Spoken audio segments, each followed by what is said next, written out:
ไหวสาในปารมีธรรมพระเถระครูบาอาจารย์พระภิกษุสงฆ์สามเณรทุกตนทุกองค์ขอสวัสดีพี่น้องท่านผู้ฟังป้อน้อยป้อนานป้ออุ้ยแม่อุ้ยที่รับฟังรายการจากสถานีวิทยุกระจายเสียงพระพุทธศาสนาแห่งชาติและสังคมขึ้นเพื่อการศึกษาพระพุทธศาสนาและวัฒนธรรม FM 104.50 เมกะเฮิรตซ์จากวัดฝายหินวัดฝายหินตั้งอยู่หลังมหาวิทยาลัยเชียงใหม่ตำบลสุเทพอำเภอเมืองจังหวัดเชียงใหม่และก็ขอกราบขอบพระคุณทำหลายสถานีวิทยุชุมชนที่ได้นำเอาเสียงรายการนี้เผยแผ่สู่พี่น้องท่านผู้ฟังแถมทางหนึ่งดำเนินรายการโดยก้าวกับผมปหลวงสว่างธาตุอินจันทร์บ้านต้าลองขี้ควายตำบลสันติเสื้ออำเภอเมืองจังหวัดเชียงใหม่มาอู้จาพบปะกับพี่น้องท่านผู้ฟังก็จะได้นำเอาสัพพะสาระมาเล่าอู้สู่กันฟังเป็นการเปลี่ยนบรรยากาศหลังจากพี่น้องท่านผู้ฟังได้ฟังธรรมะสาระต่างๆจากพระเถระครูบาอาจารย์จากป้อน้อยป้อนานและผู้จัดรายการของสถานีวิทยุวัดฝายหินซึ่งเปิดถ่ายทอดออนไลน์เผยแพร่สารธรรมคำสอน24 ชั่วโมงช่วงนี้ก็มาเปลี่ยนบรรยากาศฟังขโยมเก่าอู้สลับกับเสียงเพลงข้าวห้ำสารธรรมกรรมเก่าเพื่อนำมาฝากเป็นข้อคิดสำหรับพี่น้องท่านผู้ฟังที่สนใจสิ่งไหนที่ฟังแล้วหันว่ามันมีประโยชน์ก็ขอฝากไว้ประดับสติปัญญาสิ่งใดที่ฟังแล้วมันบ่เข้าท่าก็คือฟังหูซ้ายออกหูขวาแล้วกำอู้กำไหนที่มันทำให้พี่น้องท่านผู้ฟังรับฟังแล้วบ่ม่วนใจก็ต้องขอสุมาอภัยด้วยบ่ต้องเก็บไปใส่อกใส่ใจเอาจงละไว้ในวิทยุหั่นสิ่งไหนที่สามารถทำให้พี่น้องท่านผู้ฟังรับฟังแล้วม่วนอกม่วนใจเป็นสิ่งที่สถานีวิทยุวัดฝายหินภาคภูมิใจและก็มีความยินดีให้บริการด้วยความเต็มใจวันนี้ก็มาพบปะพี่น้องท่านผู้ฟังเหมือนปกติทุกวันศุกร์หลังจากพระท่านนายกรัฐมนตรีได้พบปะพี่น้องประชาชนจบแล้วก็มาปะกับป้อหลวงสว่างก็จะนำเอาสาระสัพพะมาเล่าอู้สู่กันฟังก็เป็นเรื่องจากประสบการณ์พ่องจำเอากรรมของครูบาอาจารย์เปิ้นพ่องมาอู้เล่าสู่กันฟังข้อคิดข้อติชมจากพี่น้องท่านผู้ฟังพ่องก็ต้องขอสุมาภัยเรื่องทางด้านข่าวมันมีนักช่วงนี้ก็ไม่ค่อยมีเวลาว่างพี่น้องท่านผู้ฟังจะมานั่งเกาเนี่ยไม่ค่อยมีเวลาเตือกเดี๋ยวรอจังหวะดีๆก่อนเพราะว่าวันที่26นี่ป้อหลวงเต็ม60 ปีพอดีลูกเต้าก็ว่าจะทำบุญเฮ้อก็ว่าต้องทำเตือกเนาะรอจังหวะก่อนตอนนี้คำสั่งกันยังบอกออกมาเตือกว่าเขาจะเกษียณแล้วก็ตารางงานมีไปถึงวันที่30มีไปถึงวันที่13 พฤษภาคมพี่น้องท่านผู้ฟัง เกษียณแล้วก็ได้ว่างนี่ก็คิดใจว่าถ้าเกษียณเพิ่งมีคำสั่งออกมาเขาก็จะไปเฝ้าสถานีเนาะ ยังไปบ่ได้เด้อวันที่21ตอนเช้า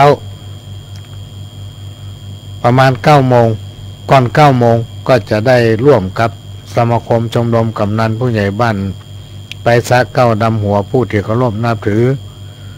อดีตสวจังหวัดเชียงใหม่เฮาอดีตรองผู้ว่าราชการจังหวัดเชียงใหม่เฮาก็คือท่านอดีศรกำเนิดศิริวันพรุ่งนี้จะไปกันหลังจากนั้นก็จะปิกไปประชุมตามโครงการของพระท่านนายกท่านประยุทธ์จันทร์โอชาเกี่ยวกับโครงการ ไทยนิยมยั่งยืนก็จะไปประชุมที่หมู่เก้าคณะกรรมการชุดตำบลอันประกอบด้วยเกษตรอำเภอพัฒนาการอำเภอผู้แทนของท่านนายอำเภอก็ไม่แน่ใจเพราะว่าท่านนายอำเภอเพิ่นมาใหม่เพิ่นอาจจะมาร่วมก็มีหลายฝ่ายทุกหัวหน้าส่วนตั้งทหารก็มีผู้แทนของทหารมณฑล33ท่านผู้พันจำชื่อไม่ได้ เดินทางมาร่วมเพราะนั้นก็หลังจากประชุมแล้วประชุมตามโครงการไทยนิยมยั่งยืนของพระท่านนายกรัฐมนตรีซึ่งเป็นรอบที่3ที่หมู่เก้าบ้านสันผีเสื้อสามัคคีประชุมรอบที่3เสร็จเรียบร้อยก็จะได้เปลี่ยนเป็นชุดขาวทำละอาจจะต้องไปร่วมพิธีพระราชทานเพลิงศพตะกี้มีคนถามว่าศพไผ่เราโดยประหลวงนี่มันเป็นคนขี้ลืมพี่น้องท่านผู้ฟังเมื่อช่วงบ่ายผู้ใหญ่บ้านหมู่เก้าซึ่งได้รับมอบหมายจากพ่อกำนันตำบลสันผีเสื้อเป็นผู้ประสานมามาแมลงนี่ก็มีสั่งมาตั้งลายโดยผู้แทนนายทะเบียนของตำบลสันผีเสื้อก็คือพ่อกำนันอดีตพ่อกำนันตำบลสันผีเสื้อประหลวงขจรศักดิ์พรหมเสนได้ส่งลายมาก็เลยลืมก็เลยเขียนลงไปว่าโอ้ลืมไปแตะว่าจะไปดำหัวท่านรองอดิศรกำเนิดศิริผูกไล่ย่างใดกันดีแต่งสุดขาวไปเลยกายนอรวดประชุมรวดไปงานพระราชทานหมดใจลายใกล้ พ่อกำนันเมื่อก็ประสานมาโทรประสานมาแล้วก็มีคนมาถามว่าศพไผ่ประหลวง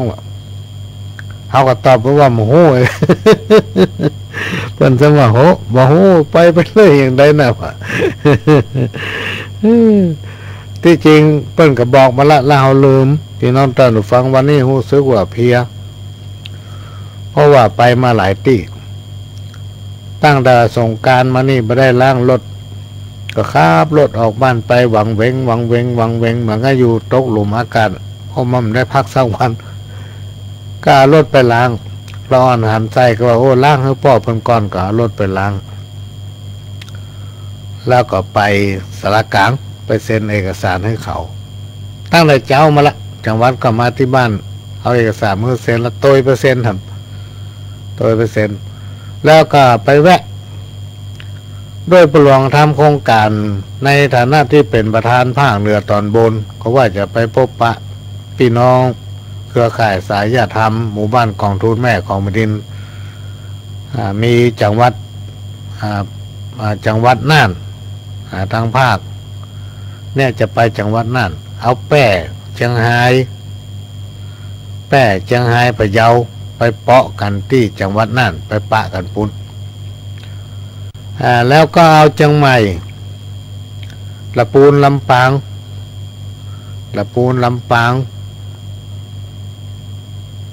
มาปะกันที่เชียงใหม่มาปานที่เชียงใหม่ร่วมกับแม่ฮ่องสอนมาปะกันที่เชียงใหม่ก็แยกเป็น2โซนก็ได้ตั้งงบประมาณไปพี่น้องท่านผู้ฟังเมื่อ2 วันก่อนวันที่18ก็ได้รับการประสานจากสำนักงานปปสภาค5ว่าประหลวงงบประมาณที่ประหลวงตั้งไว้จะมีการสัญจรเคลื่อนที่ภาคเหนือตอนบนผ่านแล้วเนอะแต่เจ้านี่ก็เลยตะวาละไปเซ็นเอาสตางค์300,000 ปลาย 307,000มันรู้ว่า76,000กันอย่างนั้นจำมาได้ประหลวงนี่คิดลืมนะไปเซ็นมาแต่เจ้าก็เอาเงินมาเช็คตัวนี้ไปเข้าบัญชีของคณะกรรมการภาคเหนือตอนบน8 จังหวัดก็จะเริ่มเดินสายในเดือนเมษายนคงบัดตันต้นเดือนพฤษภาก็คิดว่าถ้าคำสั่งฮือลาเกษียณได้ก็น่าจะทำงานอย่างเดียวนะคำนั้นนะก็จะมีงานเฉพาะ8 จังหวัดภาคเหนือ8 จังหวัดภาคเหนือ แล้วก็เป็นประธานเครือข่ายของจังหวัดเชียงใหม่ก็คงจะทำงานภาคประชาชนพี่น้องท่านผู้ฟังก็มันจะเบาลงหน่อยแล้วก็ตามโครงการไทยนิยมกับประชารัฐพ่อหลวงก็ได้รับการแต่งตั้งให้เป็นคณะกรรมการคณะวิทยากรดูแลการประชุมเป็นวิทยากรในการประชุมทุกครั้งก็คงจะช่วยกิจกรรมงานเนี้ยเพื่อมันแล้วเสร็จจนเสร็จสิ้นโครงการจนเพิ่นเปลี่ยนนโยบายว่าจะมีการเลือกตั้งละเขาก็คงจะวางมือละทีนี้วัตถุประสงค์ของการแต่งตั้งผู้หลวงเข้ามาในจุดนี้ก็คือหนึ่งเพื่อมีการประชาสัมพันธ์งานนี้ตัวแล้วก็ได้รับเกียรติจากศูนย์การศึกษาโรงเรียนได้แต่งตั้งให้ผู้หลวงเป็นคณะกรรมการบริหารงานของศูนย์การศึกษาโรงเรียนอำเภอเมืองจังหวัดเชียงใหม่ร่วมกับอาจารย์วรบนามวงพรมแล้วก็ทำหลายท่านที่มาจากเขตการศึกษาระดับตำบลก็ได้รับเกียรติเป็นอย่างสูงเข้าไปด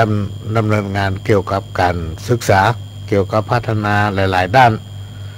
เกี่ยวกับความสมานฉันท์ปรองดองของพี่น้องประชาชนเกี่ยวกับการเรียนรู้ไม่ว่าจะเป็นการพัฒนาอาชีพหรือว่าอย่างต่างๆเนี่ย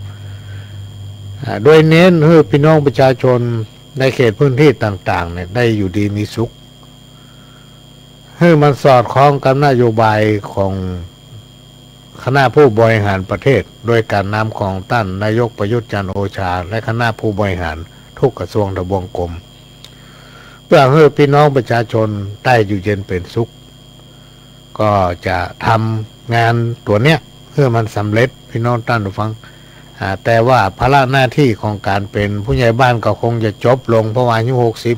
60อายุ60ร้อนมาหันโหถึงว่านี่วะว่าหาว่ายังมาถึงเถอะบางคนก็บอกว่าเปิ้นกำลังขยายเพื่อไปถึง63ว่ะ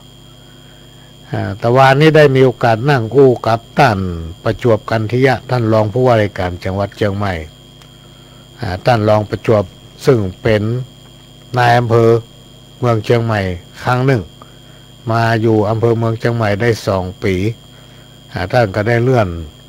ตำแหน่งขึ้นเป็นปลัดจังหวัดแล้วก็เป็นรองผู้ว่าราชการจังหวัดตอนนี้ถ้าถามผู้หลวงเป็นผู้ใหญ่บ้านมาเมื่อใดล่ะเป็นเมื่อปี37เนาะ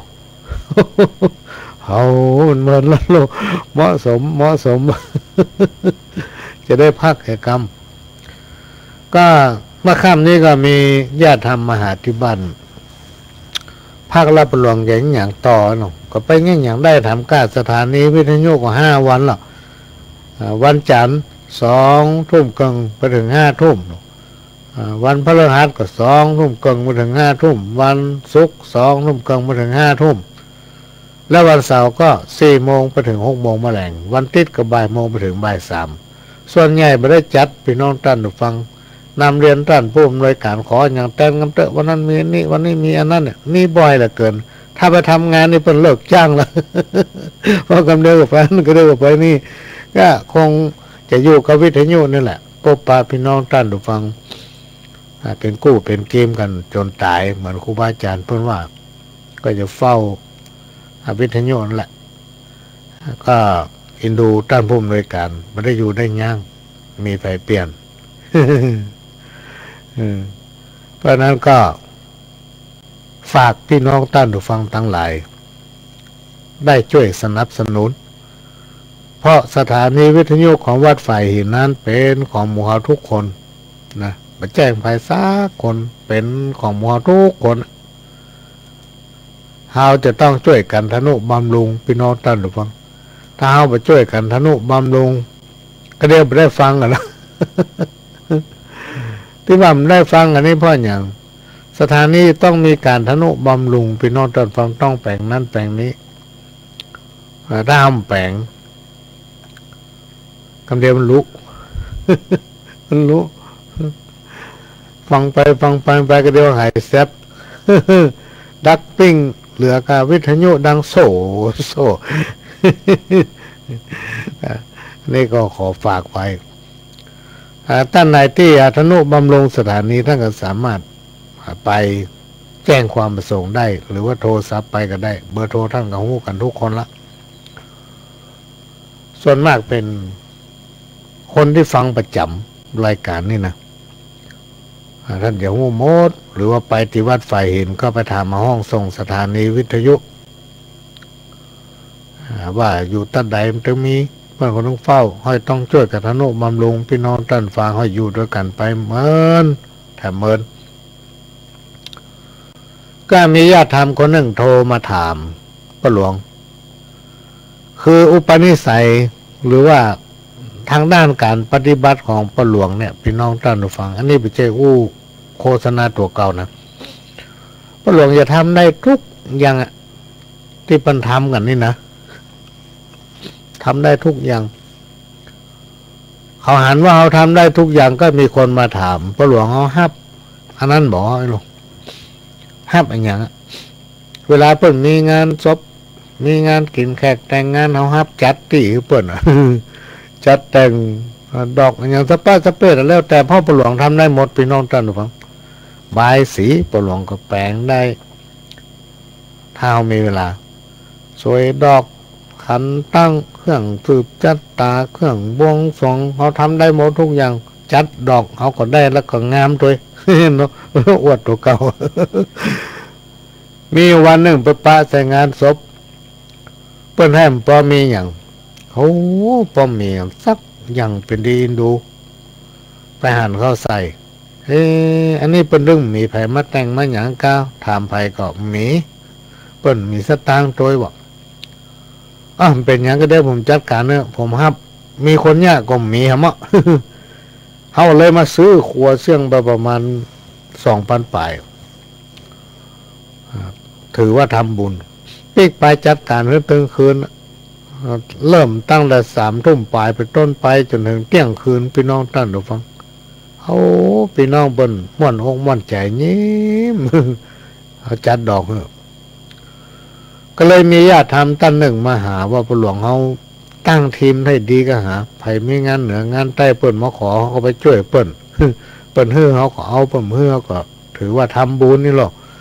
ก็ตามใจกันทั้งเนี้ยได้เนาะ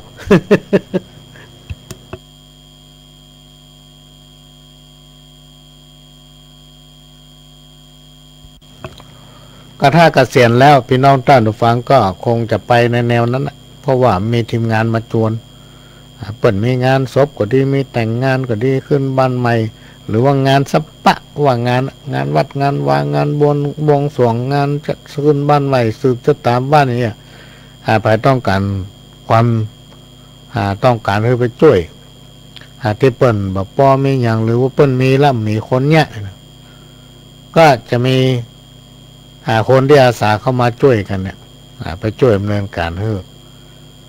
ได้ก็ดีบ่ได้ก็แล้วไปก็ทำบุญอุปนิสัยของพวกเรานี่เป็นอีกพี่น้องท่านผู้ฟังถ้ามาขอนี่ถึงเนี้ยได้บ่ได้นะมาว่ากันทีหลังมีก็ได้มีก็ไม่ได้นะมีหลายคนมาบอกพวกหลวงสว่างนี่ถ้ามันได้แล้วมันถึงเนี้ย ถ้ามันเนี้ยแล้วมีอันยังมามีอย่างมันก็ถึงว่าอย่างมีคนหลายคนมาเฮาฟังนะ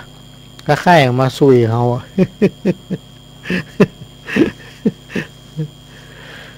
ครูบาอาจารย์เปิ้น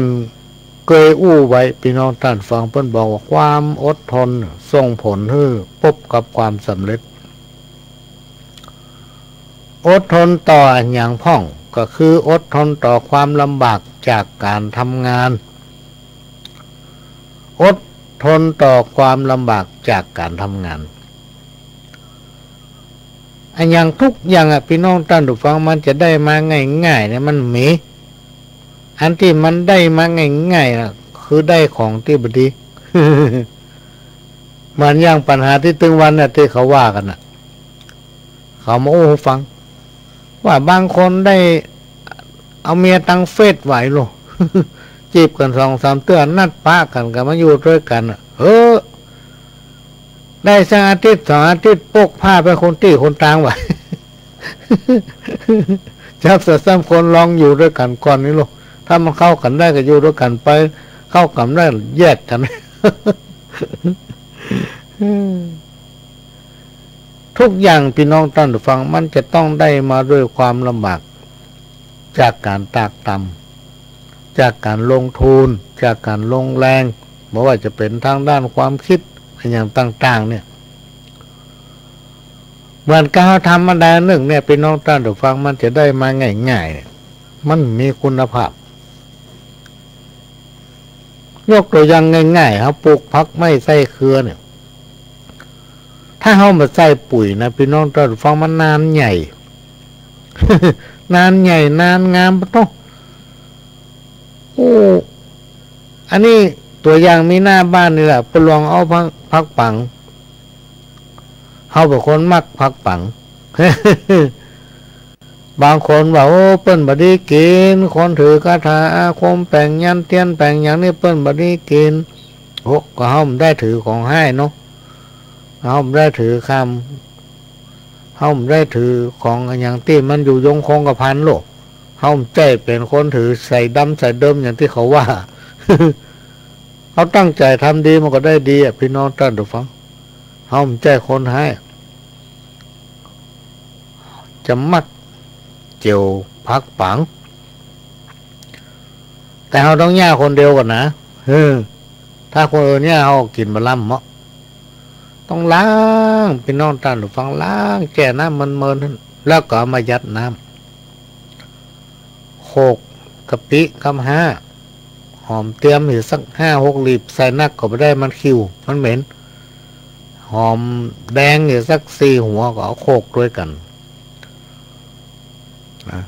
เอาน้ำมันพืชหรือน้ำมันหมูแต่ถ้าน้ำมันหมูนี่มันจะหอมถ้าน้ำมันพืชนี่มันบ่หอมตุบหอมเตรียมไปสัก2-3 ลิตรเอาน้ำมันหมูเข้าใส่น้ำมันพืชเข้าใส่หมอกกระเทียมเข้าไปใส่จะไปให้มันจะบะล้ำหมอกมันเหลืองก็เอาผักปังลงใส่เลยพล่ม มันก็พอบุ้งไฟแดงเลย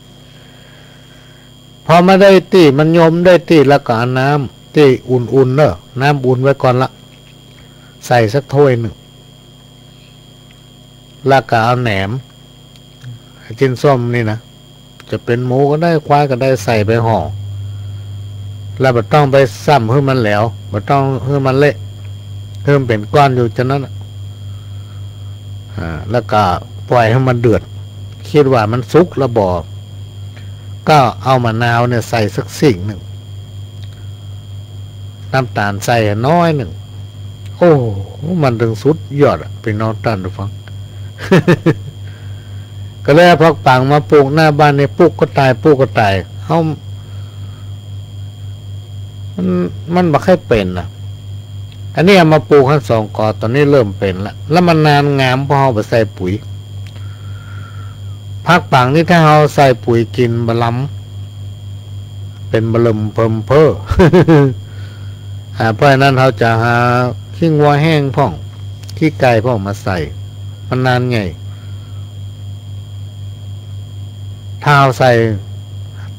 ที่บางที่เปิ่นใส่ปุ๋ยน้ำตาลใส่อย่างเงี้ยเนาะอันนั้นมันใหญ่บุยเพราะนั้นอย่างกระจ้างเด้อมันจะกินง่ายๆมันต้องมาหมีพี่น้องท่านหรือเปล่าครูบาอาจารย์ไปงานทุกงานนะกว่าจะได้ยอดปัจจัยไตรตานน่ะแต่ละบาทแต่ละร้อยนะบางที่เพิ่นก็ไปถึงก็เจริญพุทธมนต์เสร็จแล้วก็มีเทศแบบพื้นเมืองเหนือเขาสักผูกหนึ่งเสร็จแล้วก็พระอาจารย์ปุ๊บก็จะกล่าวคำสุมาควตานเจ้าภาพก็จะถวายปัจจัยไทยธรรมเนาะกลัวจะได้นี่มันใช้เวลาเป็นกึ่งวันบ่ลง เพราะนั้นต้องอดทนต่อการต่องานอดทนต่อการอย่างสปะพี่น้องท่านทุกฝั่งมันถึงจะได้มาเพราะว่าเราจะทำธุรกิจค้าขายให้ใส่สวนก็ต้องมีความอดทนเอาใจใส่มัน อันที่สองอดทนต่อทุกขเวทนาทางร่างกายคือคนเฮาเนี่ยร่างกายของคนเฮาเนี่ยเมื่อเขาทำงานไปเนี่ยการไปมันย่อมสุดโทรมเพราะฉะนั้นจะต้องกินข้าวตามเวลากินยาตามหมอสั่งมีการตรวจสุขภาพอย่างต่อเนื่องนะอย่างต่อเนื่องสม่ำเสมอเรียกว่าดูแลสุขภาพพักผ่อนให้มันเพียงพอต้องอดทนต่อทุกขเวทนาต่อการเจ็บป่วยเหมือนอย่างวันนี้ปหลวงตั้งแต่ตอนบ่ายมาเนี่ยพี่น้องตอนฟังหู้ซึ้งหน่อยหู้ซึ้งว่าเพียทั้งนี่มันกำได้เป็นอย่างนะอาจจะเป็นเพราะว่าตะวานี่ไปงานซาเก้าดำหัวของเทศบาลตำบลสันติเสื้อเพิ่นจัดขึ้นก็ได้ไปร่วมปิกมาพอแรง3 โมงป่ายแล้วก็ไปดอนตันไปดูสถานที่ของญาติธรรมเพิ่นมีที่อยู่ท่านเพิ่นจะขายที่หน้าวัดดอนตันตารางวาละ10,000นี่หรอ 150 ตารางวาก็เลยไปพอปิ้งมาที่บ้านปะควายเหนือบ้านของกองพอกองเกษตรก็มาดูสถานที่เพื่อจะตั้งศาลพระภูมิกลับมาถึงบ้านก็มาเข้ารายการก็เปิดธรรมะของหลวงพ่อตุลุงพระครูโสพลพี่น้องฟังเป็นส่วนนักเพราะว่าเพียแค่รับตะวายน่ะอู้ประตูรับประตูน่ะสะดุ้งเป็นกรรมเฮ้ยตะกี้อู้อย่างไอ้น้องวันนี้ก็ตั้งได้บ่ายมาละเพียเพราะมันไปหลายงานตั้งแต่เจ้า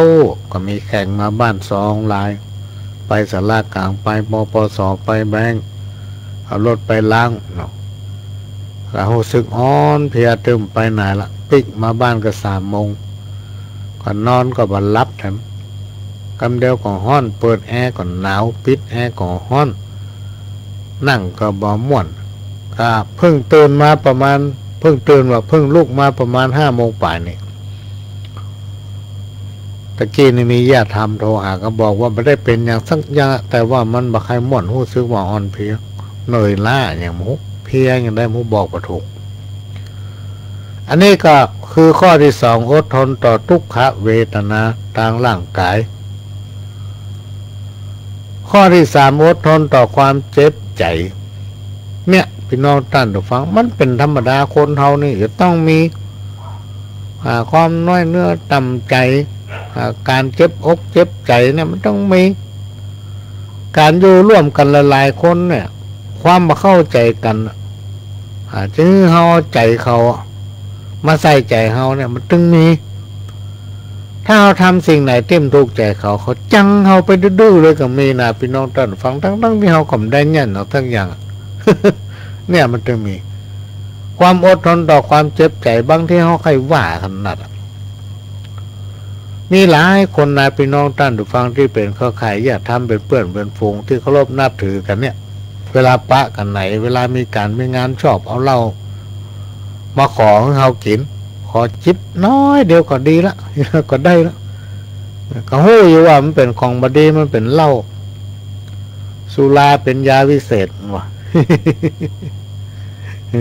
กินแล้วเฮามาหาเหตุก็เด้อเหตุถึงมาหาถ้ากินบางคนเนี่ยอุ้ยถ้าไม่ได้กินถึงบ่โอ้จิบเข้าไปสักกืนนี่นะแม่โอ้เป็นฟืนเป็นไฟพี่น้องท่านฟังน้ำสุราเนี่ยเอาหดต่อยังต้วง เนี่ยเฮาต้องอดทนถ้าเฮาไปจิบไปกินว่าเฮามาฮักโอ้ยเฮามาฮักละเฮาต้องฮักกันละเฮโลหากว่าอันก็จังกับเลยบ่ต้องฮักกันละ ข้อที่4อดทนต่ออำนาจของกิเลสยั่วยวน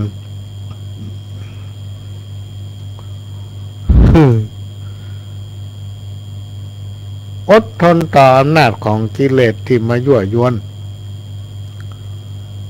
อันเนี้ยเราต้องนึกถึงตัวเก่าคนที่มันอดทนบัดได้ต่ออำนาจของกิเลส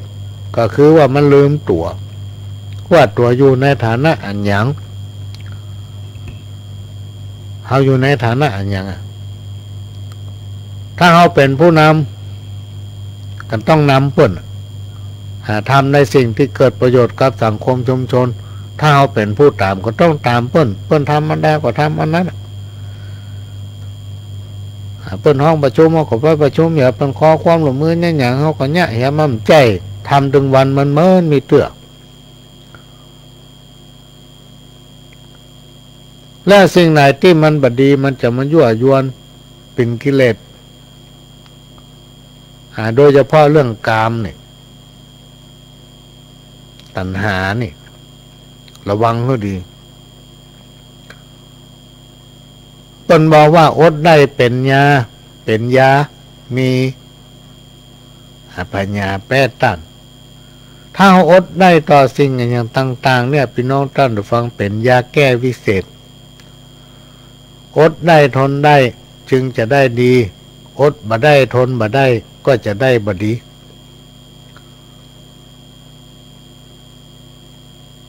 บางผู้บางท่านมีฐานะรักฐานลูกเต้าปนใหญ่กันหมดไปมีกิ๊ก มีกิ๊กบ่พอซ้ำไปมีลูกน้อยทำไปเริ่มนับหนึ่งใหม่ทั้งที่ตัวเองพร้อมละอันเนี้ยหลงต่ออำนาจของกิเลสที่มายั่วยวนยั่วยุทำให้เสียคนเพราะอดมาได้ทนมาได้ถ้าเอาอดได้ทนได้พี่น้องท่านผู้ฟังความลำบากในการสร้างตัวเก่าก็จะน้อยลงเพราะนั้นคนเฮานี่จะต้องมีความอดทนต่อสิ่งต่างๆที่เกิดขึ้นกับสังคมกับสภาพแวดล้อมในหน้าที่การงานกับเพื่อนกับฝูงกับอย่างต่างๆถ้าอดทนและผ่านพ้นไปได้จะส่งผลให้พบกับความสำเร็จหลายอย่างความทุกข์ก็บ่เกิดเรียกว่าถ้าเราอดทนบ่ได้เราผ่านไปบ่ได้เราก็จะปะกับความทุกข์คือทุกข์ทางใจนะทุกข์ทางใจแทนที่เราสบายกลับมาเริ่มต้นใหม่ อันนี้ก็นำเอามาฝากเป็นข้อคิดให้กับพี่น้องท่านผู้ฟังที่สนใจที่หันว่ามันน่าจะเอามาเป็นประโยชน์กับตัวเองได้สังคมชุมชนในทุกวันเนี่ยพี่น้องท่านผู้ฟังถึงวันเนี่ย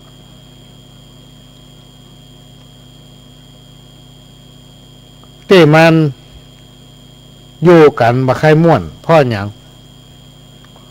เพราะแต่ละคนนี่เอาจิตใจเหินห่างจากธรรมถ้าคนใดเหินห่างจากหลักใดหลังหนึ่งในสามประการคือบวรบวรก็คือบ้านวัดหงเฮียนในยุคโลกาภิวัตน์ที่สังคมเจริญก้าวหน้าวัดบ้านหงเฮียนเนี่ยจะต้องมีความสมานฉันท์หมุนเวียนกันอยู่หั่นวัดเป็นตัวแทนของพระพุทธศาสนาพระสงฆ์องค์เนรเป็นผู้เอาห้องว่าศาสนทายาทก็ได้เอาสืบค้นหาพระธรรมวินัยอันเป็นคำสั่งสอนขององค์พระสัมมาสัมพุทธเจ้าซึ่งมีนักหนาปาปั้นแล้วก็มาถ่ายทอดเอามาแจ้งชี้แจงแถลงการหรือว่าเอามาเทศน์มาบรรยายเอามาแปลเพื่อพี่น้องชาวบ้านอย่างเฮาทั้งหลายนี่ฟังเพื่อนำปฏิบัตินำไปเป็นข้อคิดเพราะว่าหลักธรรมมันเป็นคำสั่งสอนของพระบรมศาสดาหรือองค์พระสัมมาสัมพุทธเจ้านั้นสอนให้เขา เฮาทั้งหลายพอโลกและชีวิตตามความเป็นจริงชีวิตของเฮาเนี่ยจะต้องอยู่กับความจริงและยอมรับความจริงทุกคนน่ะพี่น้องท่านผู้ฟังมันจะต้องมีตึงดีตึงบ่ดีบ่มีไผดีเหี่ยหมดบ่มีไผที่บ่ดีเหี่ยหมดมันต้องมีความดีและความบ่ดีอยู่คู่กันไปความดีกับความบ่ดีจะอยู่คู่เฮาไปได้นานเมินขนาดไหนก็ขึ้นอยู่กับตัวเฮาฮู้ว่าเฮาทำอย่างไปพ้องมันถูกต้องดีก่อหรือว่าอย่างไรอันนี้เป็นสิ่งสำคัญถ้าเฮามีธรรมะที่เป็นหลักความจริงความจริงเป็นสิ่งบ่ตายความจริงเนี่ยทำมือเฮาบ่ประมาท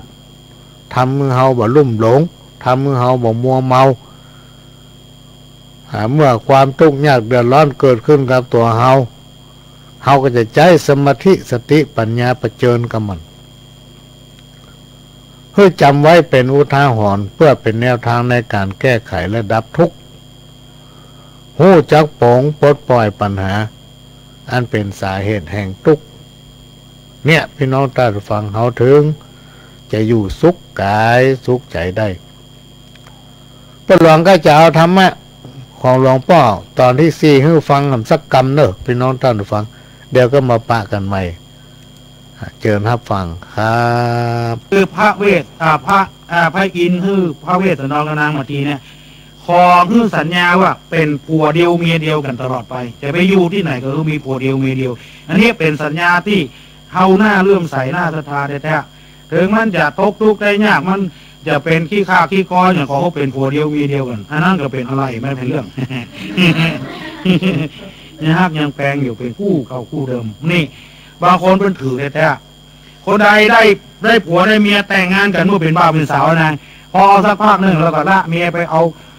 เมียใหม่แล้วก็ละผัวไปเอาผัวใหม่นะเพื่อนว่าคนแบบสปอร์ตคนแบบดี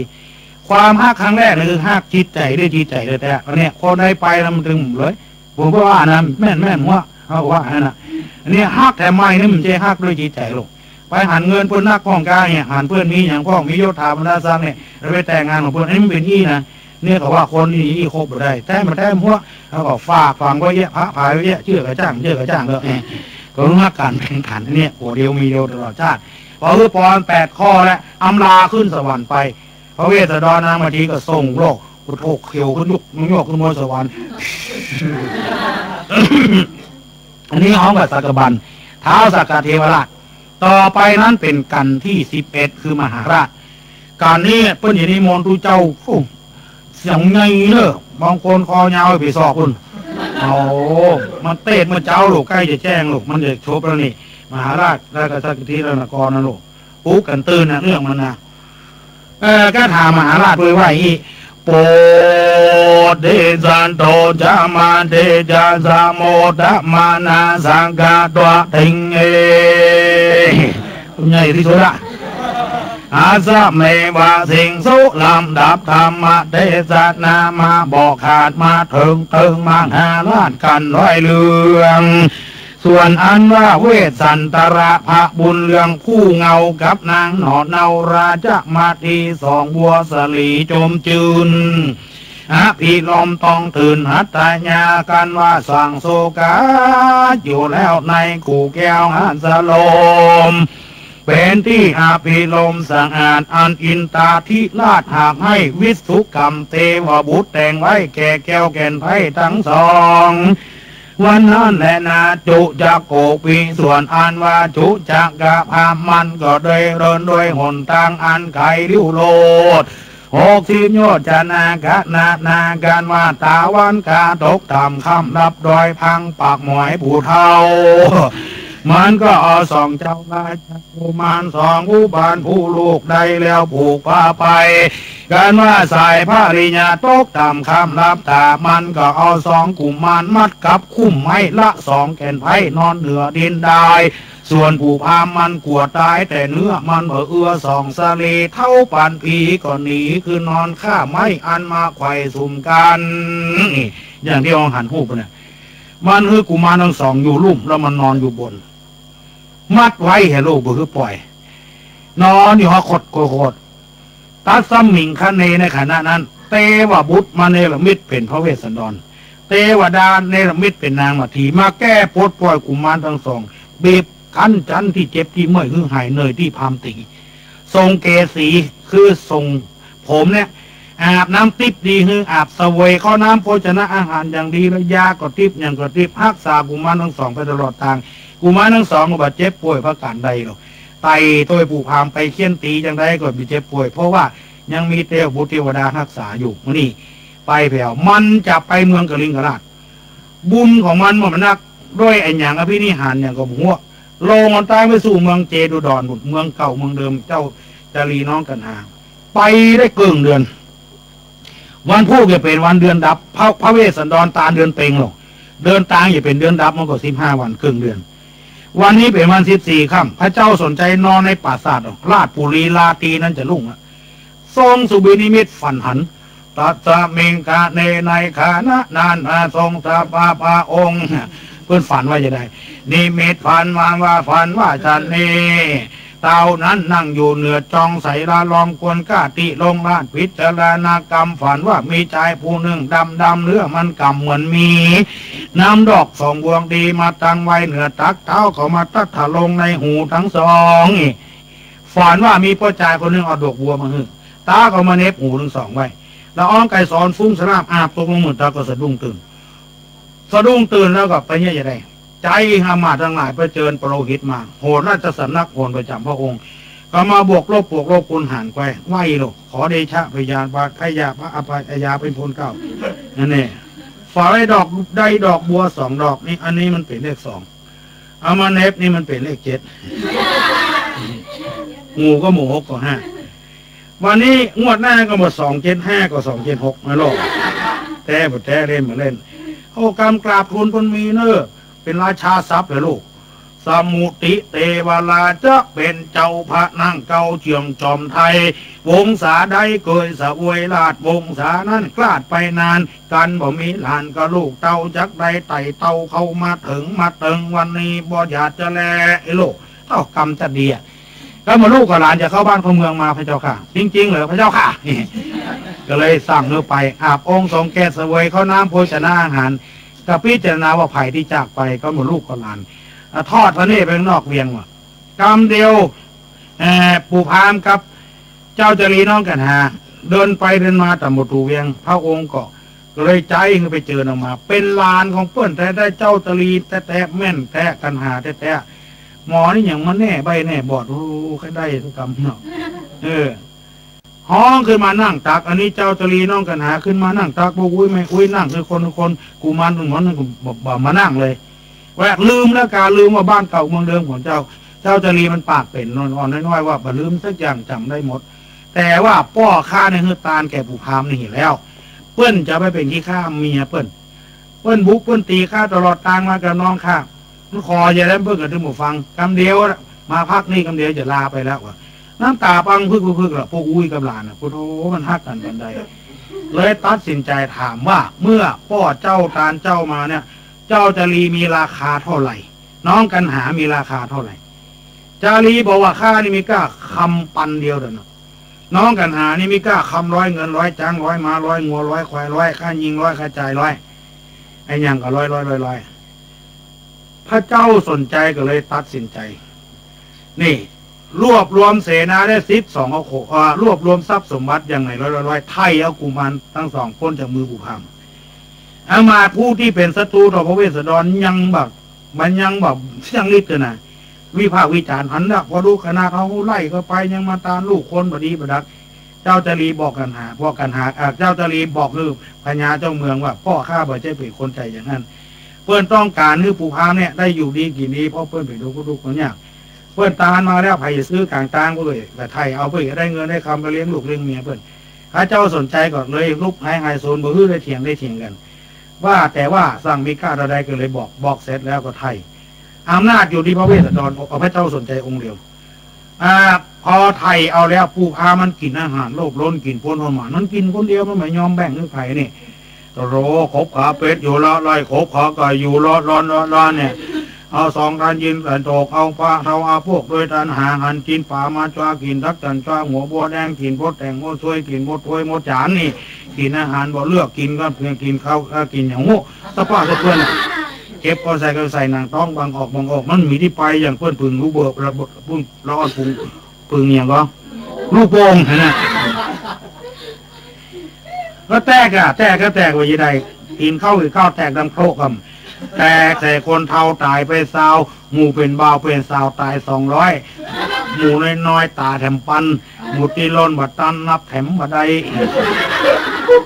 บุญดีวันนั้นตู้เจ้ามีหั่นน่ะตู้เจ้ารอดตายไปหมดเนี่ยคือกินคนเดียวมันย่อมเป็นอย่างเงี้ยในสุภาษิตพุทธเจ้าว่าพุทธภาษีวันเนกาสีรัปเตสุขังกินคนเดียวหาเป็นสุขไม่ได้เนี่ยมันดึงกัดจนไปจนมาเตื้อเป็นนายหน้าโดยการเอาไปหัวแต่คนเดียวน่ะคำเดียวโดนฆ่าแล้วเนี่ยมันเปิดสุขไปได้มันก็กินคนเดียวมากเก็บเงียบบ่ฮักพี่ฮังน้องภาษาสูงเจ็ดจันนั่งในจันเดียวเลยแต่ข้าวหนังตองบางออกแตกตายแตกนกโพรกคำพอตายไปแล้วเขาไปบอกพญาเจ้าเมืองบอกข้ามวันข้ามคืนตายไปเห็นแล้วเนี่ยมันมีลูกเพราะว่าสมัยก่อนสมัยเดียวก็มีถูกเลข3 ตัวก็ได้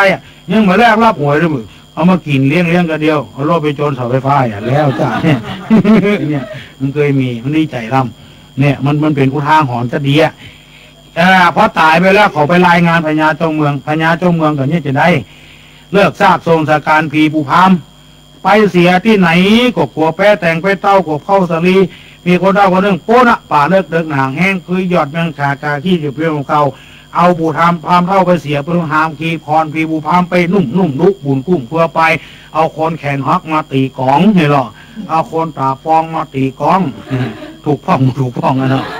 เอาคนแขนงองมาทุบแทงเอาคนขายแยงมาเป่าปีแต่ทะเลคำเลยนะขายแยงบางดังก็แวะไปตีของน้ำไปอยู่ตุ่มเอาคนตาซุ่มมานำทางเอาคนตาฟังมาแบกแค่นิ่มดีแว่มันก็แว่ติ่มนี้ไปมันก็ไปเอาโคนหัวใสมาสปายทุงสามหางกับผงห่อเขาโคนหอกหัวใสนี่มันเปิงลูกสปายทุงสามหางกับผงห่อเขาเนี่ยมันไปก่อนนี่ข้ามมืดที่ไหนบ่เดือดร้อนเพราะมีสปอตไลท์ไปในตัว12 วนมักไปหมดไปหอดไปจ้าซ้ำลืมนิมนต์ทุเจ้าล่ะมาได้นิมนต์ทุเจ้ามาสักตนมีไผ่ปังสกุลเนาะเขาไปไล่นิมนต์ตัวเจ้าวัดใต้วัดเหนือเขางูไปบุพาก็ถึงไปติกะไปนิมนต์ตัวเจ้าวัดใต้ก็บ่เมื่อไปนิมนต์ตัวเจ้าทางเหนือก็ว่ากลัวผิวพามหลอกไปทางวันออกก็ว่าเป็นฟกไปทางวันตกก็ว่าขากระด้างไปตัวเจ้ารันจ้างก็บ่ไปนิมนต์ตัวเจ้าไทยไม่ไปโยมอาตมาไม่ไปพอได้สักตัวนะไผ่มาเล่นตัวสักคนเพราะผู้พามนี่นะมันเป็นเจ้าบ้านจะจอมบอกเข้าวัดเขาวัดสักเตืองเล่าขวัญพันน้อยเล่าขวัญทุเจ้านี่ปะตอกอย่างใดเหมือนเตือพระเจ้าไปหน้าเมืองใดมันยังงูปะตกไปเสี่ยงเล่าขวัญเปิ่นเนี่ยเขาไว้เวรมาโหโคนเรามันถึงนี่ปางจะโหมันก็ต้องไว้เวรกันป้องเนี่ยเตือมไปกุมเข้าบ้านมันเห็นเลยก็มีนะเนี่ยมันปากพอดีเนาะทุเจ้าอย่างนั้นอย่างนี้มันถือศีล5มันยังถือไปเสี่ยง5 ข้อให้แท้เนี่ยว่าก็เปิ่นยังถกเข้าอย่างเงี้ยเนี่ยเขาไว้เวรมาได้สักตนน่ะไว้ได้ตู้ชีดกมันบวชเลยเพื่อนมันจ้างปันป้อนบันศีลหรือยังเอาบาตรใส่เขากับไม้เต้าอาตมาไปหลวงเอาไปแผ่โคกไปป่าจ้าดังขวายเขาเอิ้นก็ใส่ว่าผู้ทุเจ้าอย่างนี้ก็มีเป็นน้องผู้พาแม่ก้าเนี่ยคนหูคนรอเขาว่าพระเจียงจีนักบวชจะไปเอาผ้าเหลืองปกตัวแล้วจะไปเล่าขวัญเปิ้นจะไปว่าเพื่อนตุ้ยกับตุ้ยตั้งเปิ้นอย่างมันจะเตอหัวไผ่ไปตีไปเตียนบาปผู้หัวกินหัวเนื้อคนดีคนรักคนก็มันไปแผ่วก็เอาไม้เต้ามาต่อยของหลวงโป๊กปากเอาน้ำต้นมาหยาดไหวก็หิมปากดึงหูจักกรรมเนี่ยยำยอกเอาน้ำต้นตอกกองหลวงว่าเอาศีลฟังธรรมปู่พามนะโมปู่พามตายละไว้เผาปันวงศาปานาที่ปาตาเวบดาเววนกิจของกินของย่องหมู่นั่นตายละบ่มีไผสืบเอาหึอาตมาแล้วก็มาบาสูตรปู่พามหลายรอบประกอบสรณคมศีลาสมอันอาสิ่งกล่าวกำยิ่งว่ากุศลธรรมา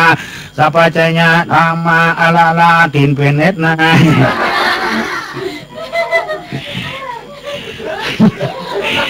แล้วพระเจโดก็มาผ่านปอนทูโชผู้เทาว่าโพสาโกโดลาผู้พามเอ้ยพวกหองเขาจักบอกหนทางดีผู้พามจีเป็นหลังขึ้นสู่เมืองฟ้าผู้พามเป็นหน้าไปทางมรณกเอาเวจีการตกที่ดีๆคือปันได้คดปันได้ขายการตกที่หายคือจมอยู่ห้อนเมินเขาเจ็บใจปอนบดีใบบดีเงาบดีกี่ไล่ขว้างออกไปเหี่ยวแล้วก็บดานน่ะมาแถวบ้านเหลือก็เกือบสายไม่ในหมู่ตึ้มเอาแถมซ้ำเขานี่มนต์ตึ้มเอาตายร่มเรียกกันตึ้มเอาแถมซ้ำมันเป็นอย่างเงี้ยเอาป่านป้อนเขาก็เลิกซากทรงสักขานพีเอาพีบูพามแล้วไปบอกพญาเจ้าเมืองพญาเจ้าเมืองก็ยุติธรรมที่สุดต้องตีกองร้องเปล่าประกาศทั่วบ้านทั่วเมืองว่าใครเป็นลูกเป็นหลานเอาหลักฐานมาสมโนครัวมานามสกุลใดเปล่าไปมดตกไปเสี่ยงได้7 วัน7 คืนไม่มีใครสักคนห้องมาอย่างเพื่อจะเอามรดกเนี่ยตกเป็นของลูกของหลานผู้พามก็เป็นตกไม่มีใครสักคนตีหน้ากองจะแตกก็มีลูกมีหลานใครเนี่ยคนก่อนนี่เป็นซื่อสัตย์แต่น่ะบำเอาเพิ่นบัดใจลูกใจหลานมาเรื่องเอานี่มันเป็นมาเดียวในปุถุธรรมโมสังโฆผู้พามผมได้ตายเรียกโอนเข้าสมโนโคผู้พามลบรวบไปเลยยังมีแต่ลูกขนาดเลือกยังบ่ได้ยังมีกับผีโอนสมโนโคคนที่ไหนที่บอกมาโอนเข้าก็มีนะมันจะมีบ้านเอาเมืองเอามีที่อื่นคนน่ะก็เนี่ยทรัพย์สมบัติของผู้พามอ่ะมันมีภายลูกคนก่อนเป็นหนังสือเพิ่มแจ้งของเพิ่มถึงเอาขนาดเนี้ยเอาไม้ไปปลูกบ้านสวนเพิ่นเจ้าของสวนไปตัดไม้มาใจยังด่าเพิ่นมาเรียกปวดมันขนไปปลูกก็มีสิทธิ์ในใจนี่แต่ก่อนมันเป็นอย่างนั้นซื่อนะน้อยไปบ้านเนี่ยไปนั่งไทยบอกขยมก็ไผ่มาบอกนะบ่าเนี่ยเดียวคนเท่าขายมาอุ้ยพระน้อยนั่งที่เห็นมันตื้อหรอกเนี่ยซื่อจนพวกมันรักหมอนึงมันรักควายมันไปกินไผ่มันจะหัวเพื่อนน้องมาไปชุมอย่างอื่นพอไปชุมเสร็จแล้วแค่ให้หัวไผ่เป็นคนรักเอาราษฎรทั้งหลายเลิกได้ไอตัวที่รักควายไปกินคนไปด้วยนั่งนั่งก่อนเนี่ยเพื่อนลงเพื่อนโลกมันเหมือนลงว่ะนั่งโกกงกเงาไปเงาเพื่อนน้องมาสอบสวนเท่านี้การรักควายไปกินไม่นะครับว่าดีละรับสารภาพนี่ไปถมถนน15 วาอันพ่อหลวง15 วาถึงตัวก่อนนั่นกะเห็นหรอโดนเต็มตัวเป็น30 วาก่อนเงาไปเงาบอดนี่คือความซื่อสัตย์ถ้ามันซื่ออย่างนี้แล้วมันม่วนซื่อใดซื่อนั่นเป็นได้เป็นอย่างนั้นอันนี้ไปเจ้าลูกเจ้าหลานเพื่อนมาเอาหรอกมาเอาเมื่อมาเอาแล้วก็นี่แหละทรัพย์สมบัติก็คืนในเละในฉางอย่างเก่าอย่างเดิมอยู่ไปหันหน้าหลานคือเติงหาลูกโอ้อยู่ด้วยกันกินด้วยกันตายได้ก็ดีไปอย่างอันนี้มาตายคือลูกคือพ่อมันพาดกันก็เลยห้องเจ้าจรีมาบอกว่าลูกพ่อของพ่อเจ้าเนี่ยแม่หรือพ่อเจ้าเนี่ยอยู่อย่างไรกินจะได้เจ้าจรีก็หูละถ้าถามอย่างนี้แสดงว่าสนใจละอย่างเนี้ยเขามาขายครัวเขานะถ้าเขาบอกเอากลุ่มเราเอามีสตางค์เขาว่าเอาดูเหมาดิ๊กเหมาดิ๊กมันถ้ามาอ้างอย่างอื่นถ้าอ้างอย่างอื่นก็เดียวมันสนใจเท่าละเขาว่าเขาสนใจมันอันนั้นตัวได้อันนี้ตัวใดมันเตงเอาละมันเต็มเบื่อนะเอามันก็ไม่ได้มันจิตวิทยาน่ะเอาเหมาลูกเดียวละเหมานะเป็นยังไงเหมานะเนี่ยอันนี้มาถามมาพ่อแสดงว่าสนใจในพ่อกับแม่ตัวเก่าละก็เลยหาวิธีแล้วโอ้พ่ออุ้ยเฮ้ยลูกเปิ้ลนะอยู่ที่ไหนที่เบาเปิ้ลมาเลี้ยงผมมีลูกมาเลี้ยงอันนี้ลูกในท้องในไส้พวกอุ้ย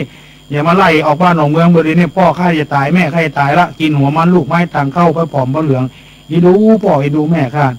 เจ้าสนใจน้ำตาปังพึกๆเลยตัดสินใจคือลูกเนี่ยเอาเสนาเอาโยธาเอาพลทหารของพ่ออุ้ยเนี่ยไปเลยไปอยู่ที่ไหนคือไปเจอพ่อเจอแม่เข้าบ้านเข้าเมืองพ่ออุ้ยจากเว้นเมืองเติมมดอะเจ้าจะรีบเอาพ่ออุ้ยเป็นคนไล่คือพ่ออุ้ยไปเจอมาด้วยบังคับคนเท่าล่ะนี่จะได้ในที่สุดมาก็คือเข้าเราอ้อนว่าบรรลุนิติภาวะเลยลูกเวกจากเอาเมืองมาจ้างไปเพิ่นอย่าไปมาอย่างไรเคยพระเจ้าสนใจนั่นแสดงเองรวบรวมเสนาทิพย์ส่งเอาโขเพนีถึงลูกดียามดีเอาจะไปเจอลูกเข้าบ้านเข้าเมืองล่ะแห่แต่ไปพระเจ้าเมืองกลิงกราชพระเจ้าเมืองกลิงกราชหูข่าวว่าพระเจ้าสนใจเนี่ยจะไปเจอพระเวสสันดรเข้าบ้านเข้าเมืองนะจ้างตัวเนี้ยมาถึงเมืองกลิงกราชฝนก็ตกฟ้าก็ห้องแล้วจะเอาละไว้อย่างเพื่อนก็จะง่อมหาเจ้าเพื่อนก็เลยคืนจ้างเผือกแก้วปัจจัยนาเกียนตัวที่ห้องว่าแต่เจ้าเลยนะพ่อหนานตุ้ยก็บ่ลืมนะในห้องยังบ่ลืมด้วยนะพ่อหนานในห้องยังบ่ลืมด้วยส่งมาถึงเมืองถึงเลิกดียามดีก็ เอาเข้าป่าไปเพื่อจะรื้อพระเวสสันดรกับนางมัททีเจ้าตรีน้องกันหาขี่จ้างตัวนี้เข้าบ้านเข้าเมืองมาเลยมาเอาสลบไปมหาราชผูกที่11ก็จบหรอกที่ต่ำหนุนที่สูงถากทางที่เป็นควักเป็นทำน้ำเพี้ยวที่โกนแล้วตัดซื่อต้องกำบันคับกันนะซับซ้อนกันนะดีเนี่ยไปเข้าต่อนี่ไปก็เป็นขันที่12ของวัดชักกติไอ้ชักกติยะนี่หมวด6กษัตริย์เรื่องมันชักกะนี่ไปว่า6หรอกชักกะช่อกษัตริย์หรือว่าไอ้อย่างโมเนี้ยที่6เนี่ยทัพปันนรังสีนะมี4ด้วยกันเนี่ยอันนี้ก็อย่างนั้นนะ6กษัตริย์เดินทางไกลเสียงอดเอาไกลเข้ามาเสียงอาวุธยุทโธภัณฑ์อย่างต้มตั้มปืนกลนักปืนกลเบาอย่างอภิจีพิโจอย่างเข้าไปเข้าป่าไปเลยมีเจ้าจรีน้องกันหานำทางไปพระเวสสันดรก็เสียงอดเอาเข้ามาบ่ม่วนอ่ะแต่มันคนเรามันมีโทษมีตากับมีก็มีเบื้องหลังขึ้นไต่ขึ้นบนเขาบนห่อลงมาเป็นจ้อเป็นตุ้งเป็นอะไรอย่างงูเป็นเสนาอามาตย์ก็เลยห้องนางมัททีขึ้นมาพออันนี้เหตุการณ์ปกติแล้วนางเลยคนเรานี่จะตากรรมไม่จะถึงฆ่าแล้วประเดี๋ยวนี้เขาฆ่าพ่อเขาฆ่าแม่เขาหมดละแล้วเขาจะมาฆ่าเขา2 คนพอฆ่าเขา2 คนเนี่ยเขามีแผนร้ายเขาจะยึดเมืองเจตุดรเนี่ยเป็นเมืองเขาบ่มีกษัตริย์ละเขาจะปรับปรุงใหม่เขาห้องว่าสาธารณรัฐประชาชนชาวเมืองเชตุดรนี่วิหารนี่เมียเขาไปแปลงของเขาทุกเจ้าเขาแล้วไปเลี้ยงหมูหมดนอกเหตุการณ์นี้ที่เขาว่ากันนะคนเท่านี่เขาไปแปลงปุ๋ยหมดอะนางมัททีได้ยินอย่างนั้นท่านทั้งหลายเนี่ยจะได้จะปรับปรุงการคราวนี้มันจะมีกระจ้างก็เลยบอกพระฤาษีว่าพระฤาษีจะไปใจอ่อนบ้านเฮาเมืองเฮาเนี่ยหมอหนึ่งดีหมอหนึ่งบดีมันยังมีอยู่คนเคารพนับถือยังมีอยู่คนเขาอย่าไปชั่วเสี่ยงเห็นไหมเขาทำความดีมาตลอดพระอินทร์เพื่อคือปอนเขาแล้วเนี่ยวิหารเพื่อยังก่อยังสร้างอยู่ตอดกระถินตอดพระป่าสร้างอยู่ว่าถ้าไปกลัวเขายังเคารพนับถืออยู่เขาไปแปลงของเขาไปเนี้ยสถานที่วิหารไปที่ทำบุญทำทานหนูเนี่ยทุกเจ้าเขาได้ไปเลี้ยงหมูเขาไปเนี้ยทุกเจ้าบ้านเฮาเมืองเฮามันทำประโยชน์ดูหรอกไม่ใช่อยู่มาได้กินมาได้เราทำประโยชน์รู้แก่บ้านแก่เมืองเรามีหลายตนหลายองค์สะพะสะพื้นเนี่ยแปลงร่องแจกให้เจ้าบ้านเจ้าจองคนตุกคนยากก็ยังมีหรอกมันจะอยู่กินหรอกแจกงัวแจกควายให้เจ้าบ้านเจ้าจองอยู่ตั้งมูลนิธิขึ้นพัฒนาชนบทโอ้พระกัวใครได้ไปเลี้ยงหมูเขาไปเนี้ยทุกเจ้าบ้านเฮาเมืองเฮามันเขายังฮักอยู่แล้วก็ลวกตัวมาพระกัวทุกเจ้าที่อื่นนี่เป็นแต่เนี่ยเขาอู้ตุลุงฟังเนี่ยทุกเจ้าอยู่บ่ได้วะแจกลูกหมูเลี้ยงคน5 ตัวลงเลี้ยงจนใหญ่วะแล้วคือเพิ่นไปขายวะเพราะเขาใครปะเงาแต่นะอย่าหวดลาบหมูถึงวันหมดหมอกเท้านี่อย่าเอาลงละหมูนี่มันไปใจยากอย่างนะหางแมงปองเนี่ยเด็ดที่หูดังหมูเงาซกตกกระโหลกชอบกินหม้อมันจะตายเนี่ยมันถ้ากลัวเขาจะไล่ไปเลี้ยงหมูกับไปเนี้ยทุกเจ้ายังทำประโยชน์อยู่พอศาลาประจากลางหัวประจากลางอาศัยทุกเจ้าทั้งนั้นไปนอนทรมานเข้ากรรม3 วัน 7 วันอย่างเนี้ยแปลงศาลาไปเนี้ยของเขามันจะได้เผานี่เขาเผาวัดเอาเพเนี่ยแปลงให้เขาทั้งนั้นน่ะเขาผมมองมาได้หรอกเขาไปมองในแง่ฮะมาได้มันคนเท่านี่เหมือนแน่เนอะเขาไปแปลงปุ๋ยนะมีแต่เนอะนี่เขาเล่าให้ฟังนะย้ำร้อนย้ำฝนนี่เขาไปเซาะคนเท่านะเขาเซาะย้ำหนาวคนเท่าย้ำร้อนย้ำฝนมันเซาะยากย้ำหนาวนี่เขาเซาะง่ายคนเท่านะก็มีเตาไฟก็แดดอุ่นนั่นหรอก นั่งอยู่ทำนั้น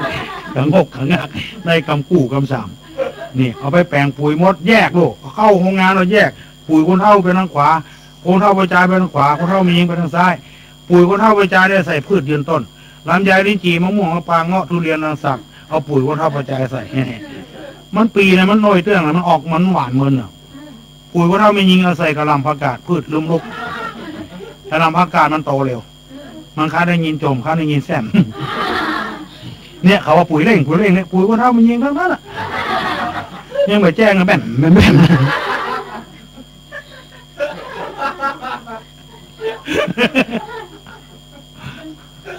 จนเขาเขียนติดรถลงมาเดียวจับไปปากเลยนะแต่นะไปเจอเรื่องของเปิ้นซักเรื่องกับปากแบ่มอยู่จะไปปักเนี่ยเขาไปเนี้ยเขายังอินดูทุกเจ้าคนเท่านี้ถ้าอย่างมีแต่ เนี่ยปุ๋ยดูเจ้านี่มีแต่เมาะมีเนี่ยพระนามาทีก็ปอบอกปอบใจว่าพระฤาษีฮือปอนเขาจะหายโกรธหายเกลียดเขามอนเข้าบ้านเข้าเมืองเขาได้เป็นพญานเมืองลูกของเขาไปปลอดภัยลองคืดพอโลกพระอินทร์ตนสัตว์สิทธิ์โลกอันนี้พอออกไม่ออกการฮือปอนมันสำคัญอย่างเงี้ยก็เลยกลับใจได้อ่ะพวกกูทุกเมียกูอยากเนี้ยขอฮือพอออกไม่ออกได้ยินได้ฟังเนี่ยค่อยเอาอกเอาใจกันเถอะเอาทอร่ำต่ำเปียกมาถึงขนาดนี้แล้วเอาใจข้องเมียมสบายกับพวกค่อยฟังค่อยพอฟังพวมสบายเมียค่อยพอค่อยควายพ่องเงี้ยอย่าไปละไปทิ้งกันโลกยาเมื่อฮักน้ำส้มเป็นหวานใจมันเจบานน้ำหวานน้ำส้มนี่บางคนก็เกินไปผัวสตางค์ไปหาย100 เดียวไปได้ส่งผีมาอู้เลยมั้งแต่เดียวมอน้ำแตกไปแกนละหาว่าจะไม่ปากปุ่มผมมอน้ำแกนมอบวยแกนแล้วนะเนี่ยแต่มันแล้วก็แล้วไปเนี่ยไปซ้ำไปเติมกันนี้หยังสูงมีดบ้างนะเนอะจังมันนี่ศาลาเล็กก็เล็กประเต๋อนี่มันพูดมาพอครับมีหาบ้างเดี๋ยวข้าบอกคือสูงคือนี่หากระเดียวบ้างตั้งสันมีดบ้างตั้งสันก็มีเนี่ยมันมาหักกันอ้อยอกเอาใจกันฮะนะอย่างนางมาทีพระเวสสันดรตอนเนี้ยพอแต่ก็ลงจากดอยมาปรึกษาเลือกันมาเหมือนก็มีพระนิหารจริงๆอ่ะแล้วเดี๋ยวพระเจ้าสนใจขึ้นไปล่ะจำได้ว่านี่พระเจ้าสนใจนางพุทธดีขึ้นไปเจ้าตะลีน้องกันหาขึ้นไปฮกกับสัตว์ป้าใส่กันสลบลูกหมูคิงเลยอ่ะสลบหมดเลยคล้ายๆกับตายเนี่ยแต่ว่ามันมาตายสลบไปเลยนะเนี่ยสลบอย่างนักมวยสลบเนี่ยนะหามลงเปกันเดียวก็คืนมาละเนี่ยสลบสลายเสนา12 โขเพนีตายด้วยป้นหมดเลยสลบด้วยป้นหมดเลยแล้วไอ้อย่างเกิดขึ้นท่านทั้งหลายเวลานั้นเหตุการณ์ประหลาดขึ้นที่เขาว่าแต่เช้านั่นน่ะฝนมีสีแดงตกลงมาเนี่ยเมื่อเขาเป็นพญาเวสสันตระฝนอันนี้ก็ตกเตือนหนึ่งแล้วเห็นไหมเนี่ยบางคนก็ลืมแล้วนะเขายังมาลืมด้วยนะมันมีที่ไหนทุเจ้าจำไว้จำหมดอย่างเขาเนี่ยมันลืมหมดได้แล้วของหากินหรอกลืมหมดได้แล้วเนี่ยฝนมีสีแดงตกลงมาเลยเสนา12 โขเพนีคืนมาหมดเลยอ่ะพระเจ้าสนใจก็คืนนางพุทธดีก็คืนเวสสันตระนางปฏิเจ้าตรีน้องกันนะคืนมาหมดเลยอันนี้6 กษัตริย์เนี่ยสักทีเนี่ยเสนา12 โขเพนีคืนมาหมดเลยหมู่ที่บดีนะมันถึงมีหมู่หนึ่งไปเพื่อนไปเนี่ยหายจะขาดบดีบดับโฟนมาทกก็ใส่ตายรวดอ่ะเนี่ยมาชอบใบชอบเงาหมู่ที่ไหนฝนหมู่ที่ไหนฝนมาทกก็ใส่ไม่ได้มุ่งก็ว่าเพื่อนมีการมีงานไปนี่กำไปมีเกิบเนี่ยกำเมือเนี่ยติดเกิดของน้ำบนเมือเนี่ยฝนนึกหมดโตก็ใส่เขาตายรวดอ่ะชอบเงานี่ก็เกี่ยวหญ้าในสวนคือควายได้เพียบประแทงนู่นเนี่ย5 หน่วยเป็นประแทงเนี่ยฝนหมดโตก็ใส่ตายเฮาดึงมาตาตาคนที่รักเลยนะไปตัวเงาใครตัวเดือดถึงเฮายาวมันเอาอีกละ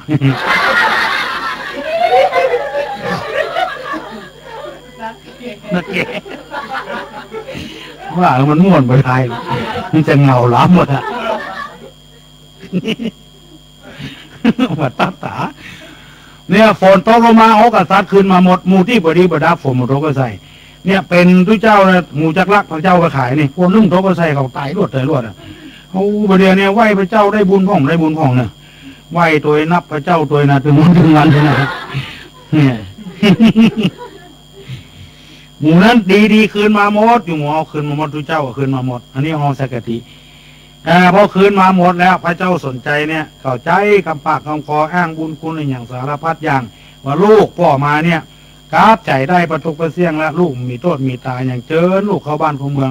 ทีแรกเพื่อนถึงหมอตีกเขาตายเพื่อว่าเจ้าบ้านเจ้าเมืองเนี่ยหัวหมอ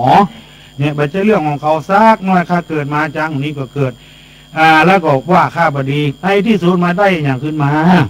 ไม่ได้อย่างก็ได้ค่ากับลูกกับเมีย3-4 คนขึ้นมาอย่างเก่าทรัพย์สมบัติมันสูญเสียไปตัวใดมาพิจารณาอย่างก่อนมือที่3เนี่ยไปอาจเอื้อมอย่างพี่ว่าเนี่ยขออย่าไปเชื่อไผ่ง่ายๆผัวเมียพิษกันละกัน9 วัน 4 วันพิงมากันละเอา10 วันไปเนี่ยการผัวเสียเวลา10 วันเมียเสียเวลา10 วัน2-10มันก็เศร้าละถึง20 วันน่ะเอาเงินไปกว้างนี่มาได้ทำอะไรเทเมาหยาบอยู่ด้วยกันนะละผัวไปเอาเผือกละเมียกับเอาเมียเนี่ยอันนี้มันเสียเวลามาได้เนี่ยเจ้าบ้านเจ้าเมืองของหัวหมอทั้งไปเรื่องเจ้าเล่าของเพื่อนก็ค่อยเป็นนะเนี่ยขอฝากฝังไว้ด้วย เตื้อแก่บ้านก็มีกำนันก็มีทุเจ้าทุหลวงวัดก็มีละผู้จานก็มีลู่อย่าเป็นแก่ลู่อย่าเป็นแขวนเด้อเปิ้นสหัสทุกเสร็จตัวพอเพิ่นเป็นไปห้านกะเขาก็มีการเขาก็เนี่ยการของเขาการเขาต้องมีลูกมาก็มีการน่ะมีสวนเนี่ยสวนเนี่ยมีนาเนี่ยนาเหียเนาะมีเมียเลี้ยงเมียมีลูกเลี้ยงลูกเนี่ยจะไปยุ่งกับเพื่อนนี่เนี่ยงานไผ่งานมันจะไปวุ่นวายกับเพื่อนเนี่ยคนเอาถ้าแบ่งการแบ่งงานเนี่ยมันเสียเรื่องเสียราวมีหน้าที่ฟังก็ฟังบอกให้ฟังก็หนีไปเหียไผ่ไปว่าอย่างประเดี๋ยวนี้มันเมินนักแกละเพื่อนจะย่างก็คือเพื่อนย่างเหียสบายกว่ากันเยอะเลยเนี่ยพระเวสสันดรถึงหมอติ๊กเอาตายพระเจ้าสนใจก็อ้างบุญคุณในที่สุดก็ฮับขันนิมนต์พอฮับขันนิมนต์ก็ซึกแหละนางพุษดีเพื่อนเตรียมเครื่องแต่งเนื้อแต่งตัวมันทั้งหมดแล้วโอ้เพิ่นถึงว่าโลกผ้าตาหนึ่งมีตังรูปเทวดาไข่ทิพย์เทวดาหนึ่งมีตังมาโกญาเนี่ยอย่างฮุบเพิ่นถึงว่าของมันในธรรมนะให้ฟังก็ไปฟังเต็มที่เลยอันนี้มันเมินละเนาะมาเฮือนางมาทีแต่งย่องแล้วฟอสิกแล้วก็ไปใกล้ไหว้กุฏิพญาอินไหว้3 รอบพร้อมรอบอำลาถึงเลิกดียามดีกับปากันเสด็จที่วัดก็สู่พระนครพอถึงพระนครชาวบ้านเจ้าเมืองก็ตื่นเต้นกันละโอ้หมดอกหมดใจพญาเจ้าเมืองมาพญาเจ้าเมืองเข้าบ้านเข้าเมืองมันม่วนหนกกินเล่นกันคนก็ปากันมาในธรรมนครเพราะว่าจะม่วนหรอกนครนี่นะขันสุดท้ายนะคนทางลายมาดูเสนาเป็นอันมากพ้องเป็นตะคิวดังแข้งขาสึงนี่เนี่ยเป็นเน็ตทางเหมือนปวดเมื่อยทางขยื้อเลยตีนมือเนาะสันนิบาตตื้อบัวสร้างกลุ่มกันย่างคุยใครถงก็ดีสะพายผ้าก็ดีห่มย่างก้มกงอดสาไงคนเท่าดุดันดากับไม่เต้าลูกเต้าจ่องจุงหลานละเวียสักการไปอยู่มาดูหมูริปนนี่โอ้มันจะวุ่นวายเนาะป้าคนหนึ่งหรอกเพราะว่าพญาเจ้าเมืองจะเข้าเมืองมันฟังเลยเพื่อนเนาะนุ่งเสื้อกูบุถูกบุเถื่อยนี่นะแต่ก่อนมาต้อมมานี่นะกระดุมนี่นะเพื่อนเอาผ้าลูกแปงเนาะฟังเอาเสื้อก็ใส่ดำเอาหูบะต้อมเนี่ยไปใช้ใส่บะต้อมแล้วกำลังไปใส่อย่างผีเบา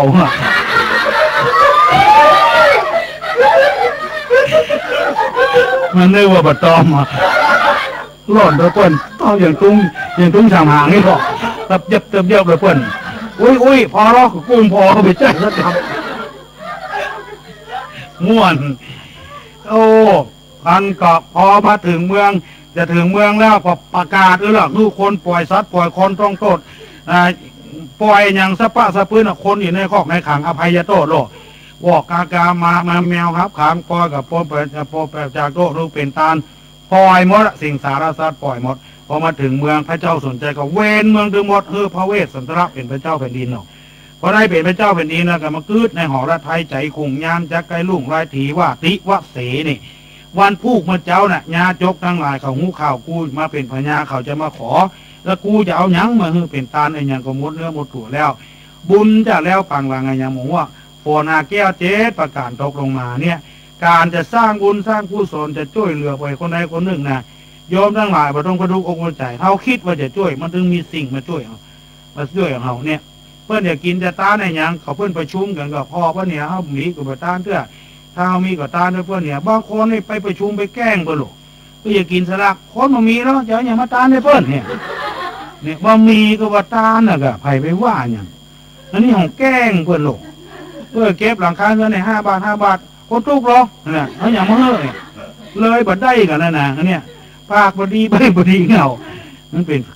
ว่าอย่างเงี้ยตาคือกินคือตามันดึงตกลงมาโฟน5 แก้วเจ๊ตัวการตกลงมาโลนลานเต็มแถวทานถังรวมเต็มในกุ้มราชวัดปอสาพัดเพียงแอวตกเป็นแถวดูสลอกดังวันตกวันออกเจโจรหาฝนดูพี่โลดพี่ลมแก่นแก้วอุดมควันผ้ามากแก้วเทียบหาแป้งปอนตกแต่บนจันฟ้าตกลงมามากเต็มตันตกลงมาเตื่อมตันสมบัติพระบาทเขาฟังแล้วมันเหมือนจะ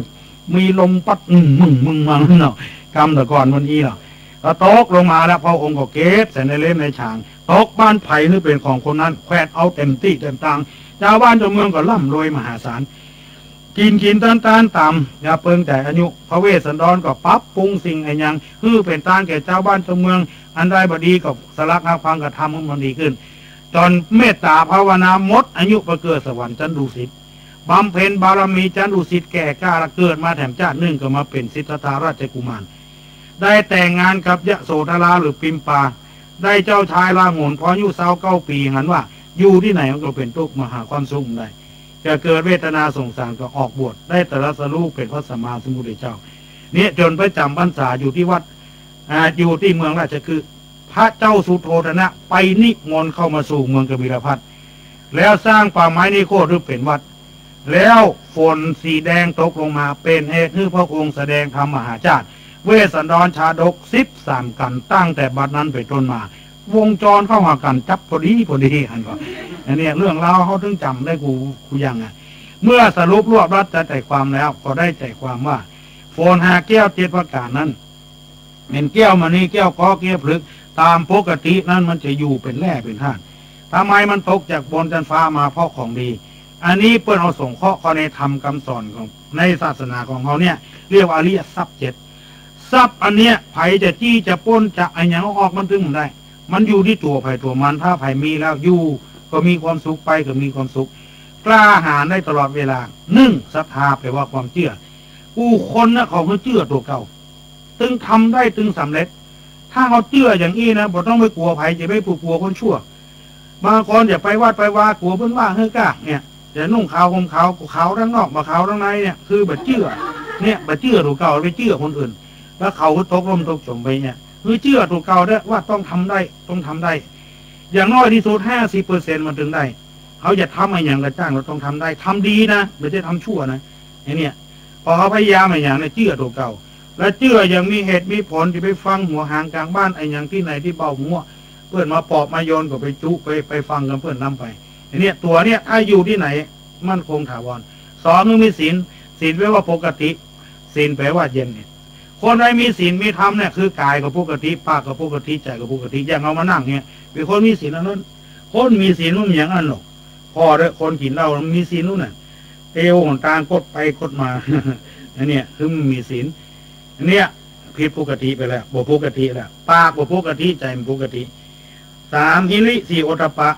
หิริแปลว่าความละอายโอตปะแปลว่าความกลัวอายต่อบาปอายต่ออกุศลอายต่อสิ่งไม่ดีกลัวต่อบาปต่ออกุศลปากกล้าทำความชั่วเลยทั้งที่แจ้งที่รับหลังในอยู่ที่ไหนกล้าหาญชันใช้ตลอดเวลาบ่มีเบื้องหลังอันนี้ถ้ามันเป็นอย่างนี้เราก็เด็ดขาดเด็ดเดียวละอันนี้ฮ้องว่าหิริโอตปะ5สุตตะทานังทรัพย์สมบัติคือความรู้สุตตะคือการฟังไม่ใช่ความรู้ฟังนักๆเนี่ยมันดีได้ยินพอได้ยินนักก็มาผสมความรู้เกิดความรู้ขึ้นมาคนมีความรู้มันต้องมีอย่างพอคนต่างชาติเพิ่นมาร่ำรวยบ้านเฮาเพิ่นมีความรู้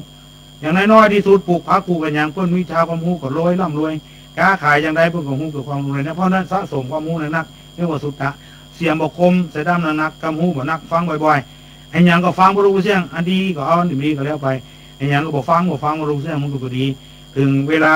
คับแคบมาก็ช่วยตัวเองก็ได้และอันที่6อาจาคะทานังทรัพย์สมบัติคือการเสียสละคือการฮื้อนั่นเองการฮื้อนี่อย่างเอาฮื้อปุ๋ยเนี่ย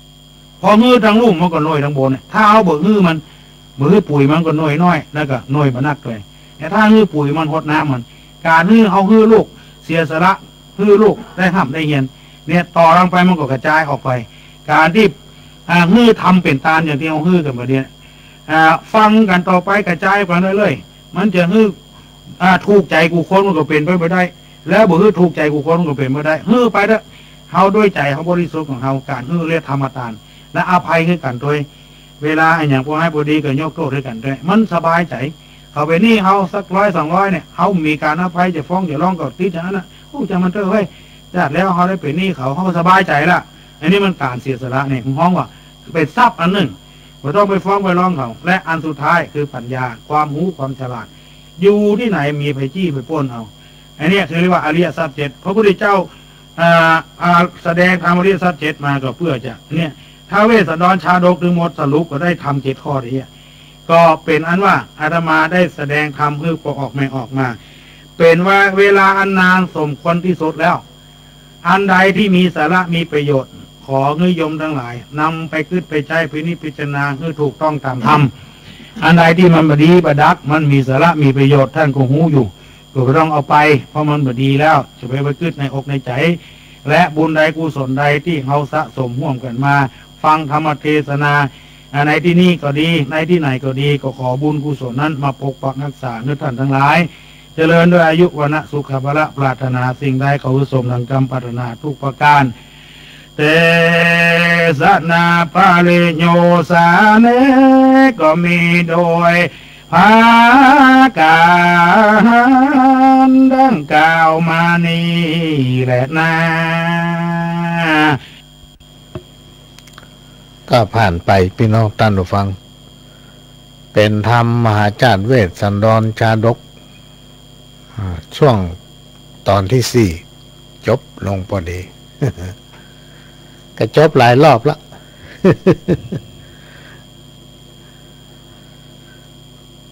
ก็ปัจจุบันยุคนี้พี่น้องท่านผู้ฟังระเบียบวินัยหรือว่าระเบียบของชุมชนเป็นตัวชี้วัดของความเป็นคนถ้าคนเราอยู่ด้วยกันอย่างมีระเบียบวินัยชีวิตก็เป็นสุขแต่ถ้าคนเราขาดระเบียบวินัยในการอยู่ด้วยกันในสังคมชุมชนถึงวันเนี่ยต่างคนต่างอยู่มันมีกฎมันมีเกณฑ์มันมีระเบียบวินัยทำชีวิตของตนเป็นคนที่ขาดระเบียบหรือบ่มีระเบียบเป็นต้นว่าเปิ้นเนี่ยอันยังกะบ่เนี่ยโดยเปิ้นแสดงความคิดเห็นอันยังก็บ่แสดงกับเปิ้นทำอันยังก็บ่ทำกับเปิ้นทำเป็นบ่สนใจเอาหูไปหนาเอาตาไปไล่ปากก็ว่ามันยุ่งกับเขา ตอนหน้ารับหลังว่าไปทำอย่างเขาตึงมาเอาตัวกันอย่างนี้เป็นการเปิดเสื้อเปิ้นหันหลังในครอบครัวของตนเองเวลาเปิ้นคนอื่นมาบอกว่าทำอย่างนั้นอย่างนี้มาบ่ดีเพราะว่าคนเฮาเนี่ยเป็นน้องท่านผู้ฟังเฮาไปเจ้ไว้มองหันความบกพร่องของตัวเองถ้ามีคนต่างนอกเปิ้นหวังดีเปิ้นมาบอกมากล่าวมาเตือนมาฮื้อข้อคิดเฮาซ้ำบ่สนใจท่านเปิ้นเฮาว่าเป็นคนที่มีระเบียบเข้าบ้านไหนก็หมอไฟบ้านท่านในสังคมชุมชนเปิ้นหันชอบหันดีกันตัวว่าบ่ดีเปิ้นทำมันยังกำช่วยอย่างเงี้ยทำให้ตนเองเป็นทุกข์ไม่ใช่ว่ามีความสุขนะกินกับบ่ลำนอนกับบ่ใครรับคิดกล้าจะฮื้อร้ายคนนั้นคนนี้หากันเรื่อง คนประเภทนี้มีความสุขเท่าตายและถ้าคนทำประเภทหนึ่งที่จัดเขาอยู่ในข่ายลักษณะมันมีระเบียบวินัยในการบริหารตัวเก่าและก็คนในครอบครัวคือประทำตัวให้เป็นตัวอย่างตื่นนอนกำเป็นเวลากินกำเป็นเวลาเนี่ยอันยังกำเป็นระเบียบเนี่ยการทำงานกำเป็นยะมันเป็นอย่างมาหู้จักแบ่งปันเวลาอันนี้เปิดห้องว่าบ่มีระเบียบวินัยอยู่ไปอย่างแกนอยู่ไปเป็นวันบ่มีความสุขครูบาอาจารย์เปิ้นก็เลยเปรียบไว้ว่าความเก่งใจเป็นสมบัติของคนดีคนที่มันเป็นคนพาลเนี่ยมันถึงมีความเก่งใจไผมันมหันต์ไผเป็นคนดีสักคน ทั้งที่ตัวเองเป็นคนพาลกันยังว่ามันดีอยู่นะมันต้องอย่างหานี่เนี่ย เกิดเป็นคนถ้าหากบ่เก่งใจไผโบราณอาจารย์กล่าวไว้ว่าคนนั้นไร้ซึ่งคุณธรรมประจำตน เพราะฉะนั้นพี่น้องท่านผู้ฟังคนเฮาตั้งหลายที่อยู่ด้วยกันในสังคมชุมชนถึงวันนี้เราจะต้องฝึกตนเองให้มีความเก่งใจฝึกตนเองให้เป็นน้ำกึ่งแก้วถ้าเราทำได้อย่างนี้จะมีแต่สิ่งดีๆเข้ามาหาตัวเก่าเมื่อเราเกรงใจคนอื่นคนอื่นก็จะเกรงใจเราถ้าเราบ่เกรงใจเปิ้นก็บ่เกรงใจเราถ้าเราฮื้อเกียรติเปิ้นก็ฮื้อเกียรติเราถ้าเราบ่ฮื้อเกียรติเปิ้นก็บ่ฮื้อเกียรติเราพี่น้องท่านผู้ฟังคนเราเนี่ยทุกคนมีสัมผัสที่สี่ที่ห้าที่หกอย่างที่เขาว่ากันเนี่ยมันมีแต่นะของทั้งหลายเหล่านี้เหมือนเส้นผมบางภูเขานะเขาพอคนอื่นนี่หันทีเขาหู้หมดเรื่องคนอื่นแต่เรื่องของตัวเก่านี่หมูบางทีก็อาจจะหู้แต่ว่ามองข้ามไปเหี้ยหันว่ามันเป็นอย่างเรื่องของกูคิดว่าคนอื่นหมูแต่จริงแล้วควันไฟเนี่ยไผ่ถึงห่อปะกุ้มพี่น้องท่านผู้ฟังเพราะนั้นการอยู่ด้วยกันในสังคมชุมชนเนี่ยยังหลวงพ่อเพิ่นเอาธรรมมาเทศ13 กันเนี่ยบางเตือกก็ถ้าเราฟังละเอียดฟังผิวเผินเนี่ยมันเป็นกรรมตลกตะแลงต้องเก็บเอากรรมรอบตัวเขาเนี่ยมาอุแต่ถ้าเราคิดตัวเนี่ยมันเป็นคำสอนพี่น้องท่านฟังมันเป็นคำสอนที่สอนให้คนเฮานี่รู้จักตัวเก่าโดยเฉพาะเฮาเป็นคนพูดเฮาจะต้องมีน้ำใจเจ้าพูดเนี่ยเป็นคนที่ใจดีพี่น้องท่านผู้ฟังพระพุทธศาสนาเฮานั้นใจดีถ้าพูดถึงศาสนาต่างๆเนี่ยอุบาสกบาสิกาญาติธรรมทั้งหลายใจดี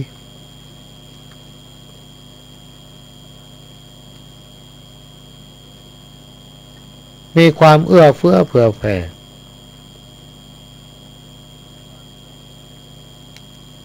แม้นว่าไผมาทำลายพระพุทธศาสนาเขาเนี่ยก็ยืนยัดอยู่ได้มาจนถึงปัจจุบันแล้วก็แน่นแฟ้นไปเรื่อย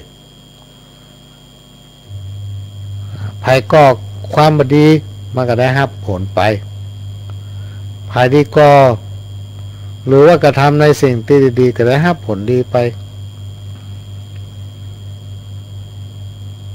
ที่คนโบราณแต่ก่อนเพิ่นว่าไว้เนี่ยไปเตอะทำไปเตอะ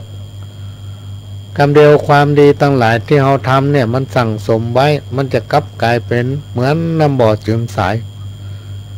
ตกน้ำอะไรตกไฟบ่ไหม้สิ่งดีๆก็มาสู่มาหาเวลาตกอับ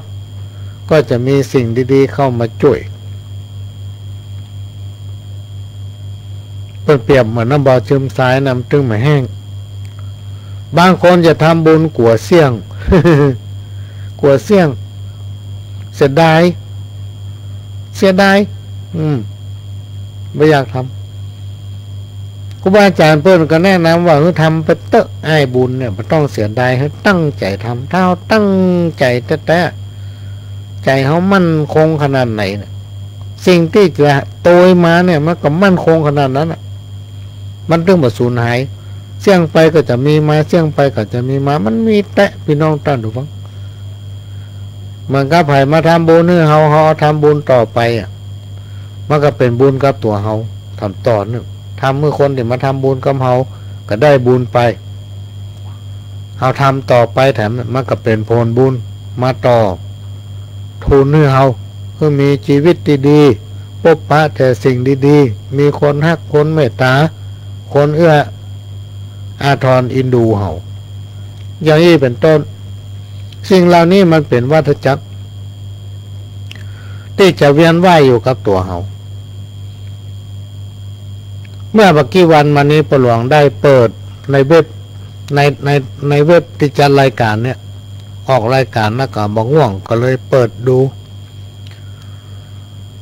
มีที่แห่งหนึ่งพี่น้องท่านฟังในประเทศไทยเขาเนี่ยแต่บอกว่าที่ไหน อันนี้ตาลแล้วยังห่วงหาอยู่ คนกลุ่มนี้ได้สร้าง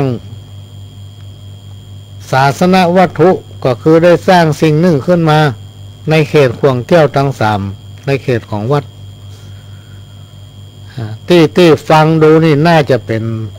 ศาลาหอสมุดอะไรอย่างเนี้ยศาลาในลักษณะใจประโยชน์ของชนรวมไปจะไปนั่งพักผ่อนหย่อนใจนั่งอ่านหนังสือพิมพ์หรือว่าไปนั่งนั่งจากันเป็นสภากาแฟวันได้แต่เป็นเขตวัดสร้างแล้วเอาตาลหือวัดมาสมัยเมื่อละสร้างมาหลายสิบปี ที่นี่คณะกรรมการวัดรวมถึงเจ้าอาวาสเพิ่นมีความหันว่าประเดี๋ยวเนี่ยบ้านที่เต็มคือมีการขยายเรื่อยๆมีลูกก็ลูกไปเอาผัวเอาเมียมีลูกมีหลานแพร่ขยายพันธุ์ไปเลยกลายเป็นชุมชนแออัดตึงวันนี่มีคนเดินเข้าออกข้างวัดนี่ใจถนนข้างวัดเนี่ยเตียวสัญจรไปมาเป็นจำนวนนักจากชุมชนตะก้อนเนี่ยมีสัก10หลังคาบัดเดียวมีเป็น100จากคน100คนบัดเดียวมีเป็น200-300 คนเขาจะใช้สถานที่ที่มีศาลาหลังนี้ขวางอยู่เนี่ยเตียวไปเตียวมาแล้วก็รถผ่านก็บ่ได้เพราะที่มันแคบได้ก็เตียวอย่างเดียวต้องรถจอดไว้นอกหมดสังคมมันเจริญรุ่นหน้าเพื่อก็เลยมาประชุมหารือกันว่าศาลาหลังนี้มันก็สร้างมาเป็น20 ปีละสมควรที่เป็นแปลงหรือว่าเตย้ายไปไว้ทางในปูนเนาะแล้วมันเตมันก็บ่ได้หยังเป็นปูนเป็นหยังไปหมดเอาอีกก็แล้วกันเอาสร้างเอากรมศิลปากรอะไรอย่างมาพอแล้วมาออกแบบให้มันเหมือนเดิมย้ายไปแปลงทางในปรากฏว่าคนที่เป็นเคยสร้างตามอายุชีวิตเป็นยังมีอยู่แต่ว่าอายุเป็นนักยกพวกมาเป็นซิดเป็นซาวมาถล่มคณะกรรมการคุณจะทำบันไดจะลื้อบันไดห้ามมาแตะต้องเด็ดขาดฉันเป็นคนทำถวายว่ะกับวัด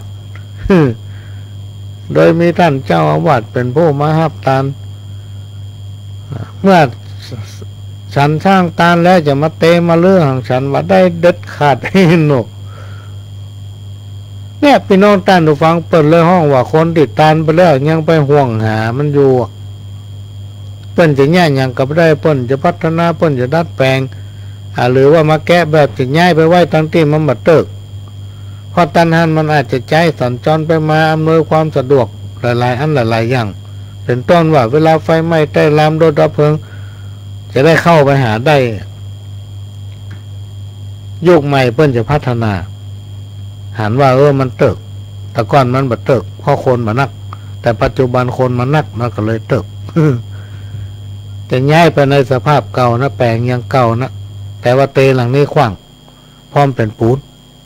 แต่ว่าจะไปแปลงตรงไหนให้มันเหมือนอันเนี้ยจะจุ้ยแม่ใส่แถมก็ได้เนี่ย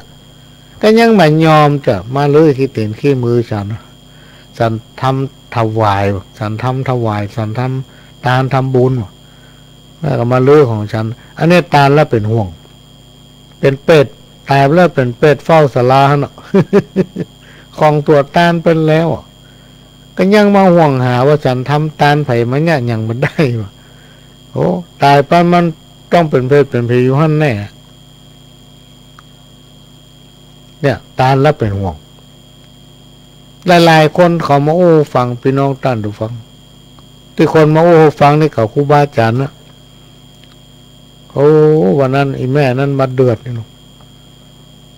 ข้าเจ้าตาลหม้อเขาเลิกไว้4-5 แก่นประเดี๋ยวนี้ไปวัดมาล่ำหันเขาว่าใจมันมีไหนเหี่ยวก็ตัวตาลไปแล้วมันมีไหนก็จ้างมันหยั่งเจตนาเขาตกถ้าอันอย่าไปตาลมันเนี่ยหยั่งไปชื่อว่าตาล คนนั้นเนี่ยมันหลายจิตหลายใจนะพี่น้องท่านดูฟัง จับใส่ซ้ำคนโอ้อันนั้นตีแม่มาตานไม่ไหนเฮียบางทีเอาของไปตานเก็บไว้ดีๆเนอะว่า ก็ตัวตานไปแล้วมันจะมีไหนก็จังมันอย่างหลายๆคนที่เปิ้นเป็นคนหูพี่น้องท่านผู้ฟังเวลาเปิ้นตานไปแล้วเนี่ยเปิ้นยังสั่งห้ามบ่ให้เขียนชื่อติดทำซ้ำจะไปเขียนชื่อแม่ติดท่านเนอะวะกลัวเป็นเพศเวลาตายไปก็ดีจิตวิญญาณจะคล้องจะข้างแทนที่ไปหันไปนี่บ่ได้ไปชื่อติดอยู่หันต้นวนเนี่ยเปิ้นบ่เขียนชื่อบ่ติดทำซ้ำถือว่าเปิ้นตานแล้วด้วยจิตใจอันบริสุทธิ์ด้วยจิตใจที่ตั้งมั่นมันก็จะเป็นพระกุศลมาเติมตุ่มทำเมื่อเฮาหมดทุกข์หมดโศกหมดโรคหมดภัยจะเป็นบุญเป็นกุศลอย่างมากมายมหาศาลที่จะนำหนทางเฮาไปสู่โลกปลายหน้าถ้าเราคิดอย่างเงี้ยพี่น้องท่านฟังมันได้บุญแต่ถ้าตายไม่ได้เป็นห่วงหานะอันนั้นไม่ได้บุญเด็ดขาดไม่ได้บุญเพราะตายแล้วห่วงหาเปิดเนี่ยยังกะติเปิดเนี่ยยังก็ว่าสูดปีตัวหอมไป20 บาทมีคนไปถามแล้วกับมึงหอมแต่ใดอ่ะ โอ้ปีแล้วกูก็หอม20แล้วอ่ะหอม20 บาทอยู่งั้นอ่ะ อย่างเงี้ยมันได้บุญพี่น้องท่านผู้ฟังคนเฮาเนี่ยไปเข้าใจผิดเพราะนั้นห้อยต้องสั่งสมบูรณ์สิ่งไหนที่เฮาทำไปแล้วก็คือแล้วตั้งจิตอธิษฐานตรวจน้ำหมายตานก็คือตามแท้ๆบุญกุศลถึงจะเกิดบางคนตานไปแล้วก็มาจมแล้วก็ยังมาห้ามหาว่าอันนั้นกูก็ทำอันนี้กูก็ทำ ห้ามหาว่าบุญจะมาตอบมาแทนมาแท้ตัวห้ามหาอยู่หั่นมายอมสวะมายอมปล่อยมันจะไปได้พระกุศลอย่างพี่น้องท่านทุกฟังเหมือนกับเอาไปปฏิบัติศีลภาวนาเนี่ยไปเฮียนเปิ้นไปตัวเปิ้นด้วยความเก่งใจเปิ้นมาชวนกับไปห้าน่ะไปเอาบ่หกนั่งเจ็บก้น ไปเกิดประโยชน์อย่างทั้งยังเพราะตัวไม่ได้ตั้งใจไปถ้าเขาตั้งใจทำพี่น้องท่านผู้ฟังนั่งกลางเตินหน้าพระเจ้าหน้าบนหัวนอนของเขาก็ได้บุญตื่นเจ้ามาลูกมากับตรวจน้ำหน้าบ้านหันลูกหลานก็หันไผ่บดีก็กระทำติมันถูกต้องนี่มันถูกเนื้อน้องเนื้อนี่มันถูกเนื้อหนูเนื้อหรือทำอย่างอันอย่างนี้เนื้อสร้างสอนคนให้เป็นคนดีในสังคมอย่างนี้ก็ได้บุญหลายคนมาจมกล้าขายกำดีไปไหนติดต่อการงานอะไรยังกันยากข้าเจ้าจะไปปฏิบัติธรรมสัก10 วันวะเก่งเลยไหวก็ขนาดตัวอยู่เนี่ยถึงวันเนี่ยหมดลูก ลองหนีไปปฏิบัติธรรมสัก10 วัน20 วันแล้วไผ่มาดูแลกิจการมันแบบเจ๊งมันไปอยู่ได้ไง มาก้าวคนขายก๋วยเตี๋ยวเนี่ยพี่น้องท่านผู้ฟังคนขายอาหารตามสั่งเลยฝีมือจัดดีวันนี้เราตั้งได้จะไปกินข้าวสักกรรมปิดเถีย ปิดเปิดก็เดี๋ยวก็ปิดก็เดี๋ยวก็เปิดเดี๋ยวก็ปิดเดี๋ยวก็เปิดทั้งที่ฝีมือการทำของตัวจัดดีแค่หายเพราะอย่างเพราะคำเดียวก็ปิดกันเดียวก็เปิดบางทีมันตั้งท่าจะไปกินข้าวปิดเถีย ทำกรรมไปแล้วอย่างนี้เป็นต้นอันนี้ก็นำมาฝากเป็นข้อคิดพี่น้องท่านผู้ฟังวันนี้เราจะอยู่ด้วยกัน5 ทุ่มนะทีแรกก็ว่าวันนี้จะขอท่านผู้อำนวยการเอาอย่างมาแทนดีกาเพราะว่าปหลวงหูซึ้งเนยอ่อนเพลียบ่ค่อยมีพละกำลังวันนี้นะบ่ค่อยแง่อย่างซักอย่างหูซึ้งเมื่อยล้าไปทั้งเนื้อทั้งตัวก็มาเกิดหาไว้ปล่อยแม่ท่าฟังอยู่ปออุ้ยปอน้อยปอนานถ้าฟังวันนี้ปหลวงออกรายการเนี่ย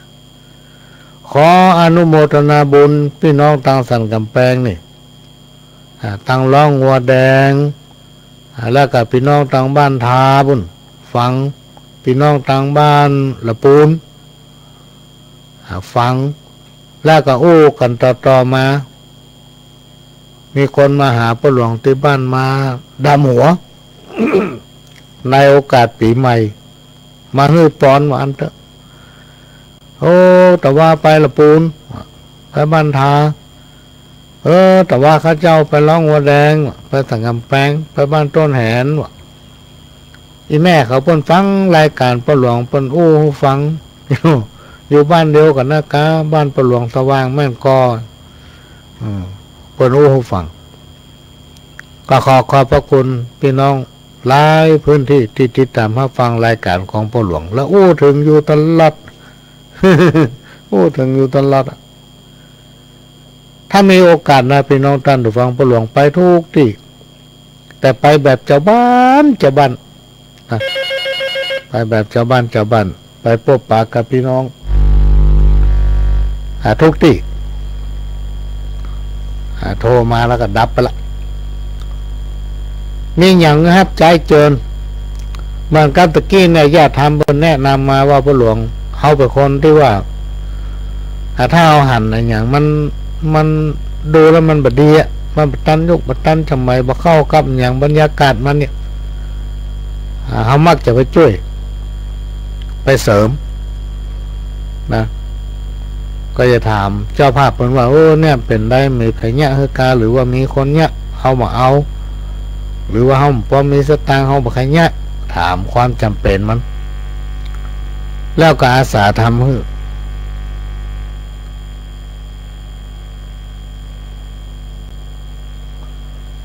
ก็มีคนมาชวนบอกเขาฮับงาน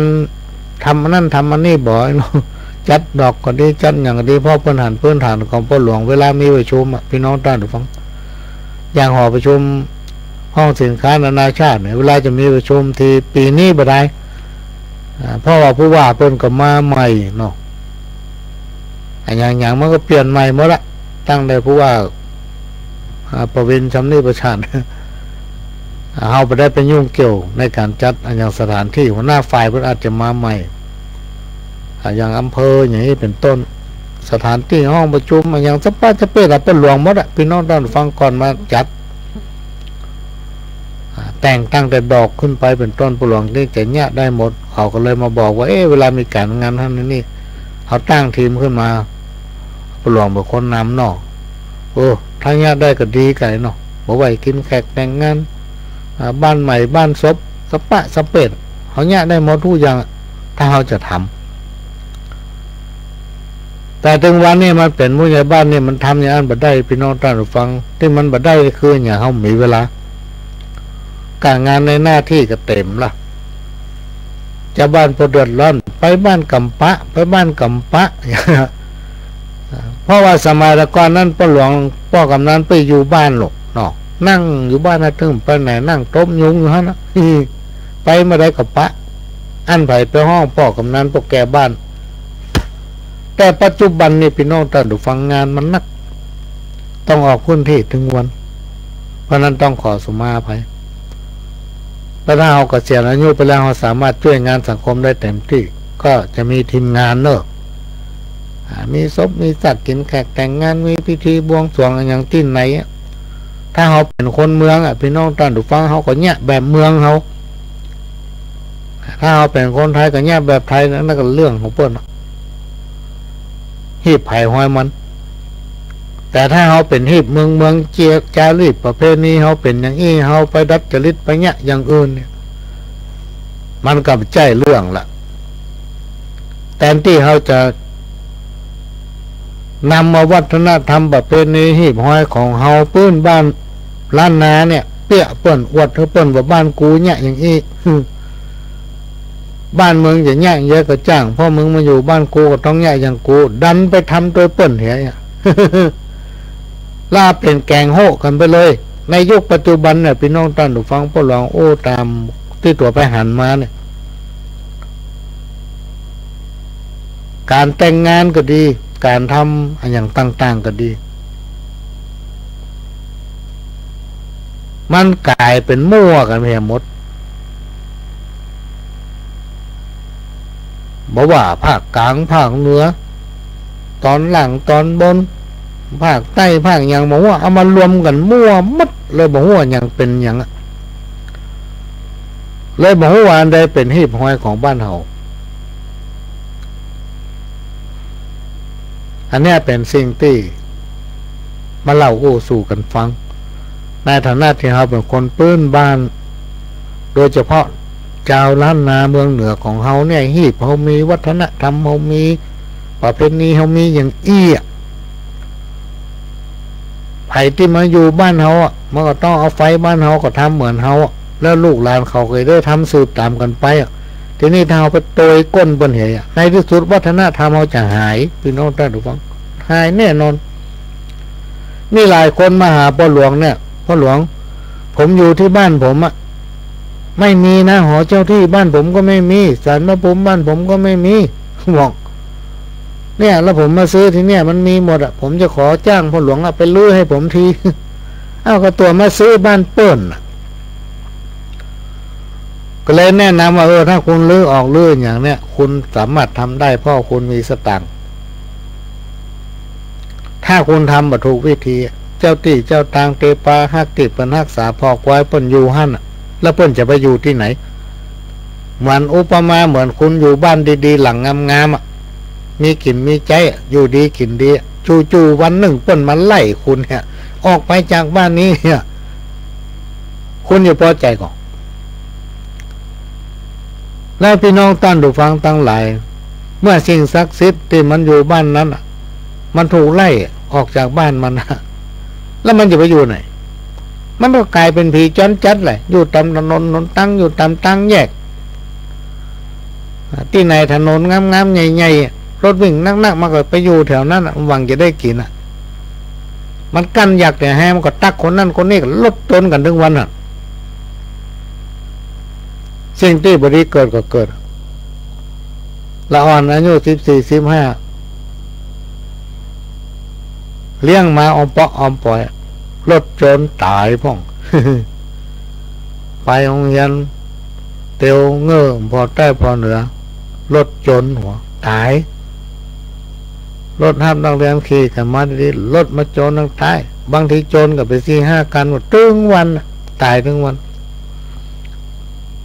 เพราะอย่างสิ่งศักดิ์สิทธิ์ที่มีในบ้านเฮาประเดี๋ยวนี้พี่น้องท่านผู้ฟังมันโดนคนที่เปิ้นมาถือ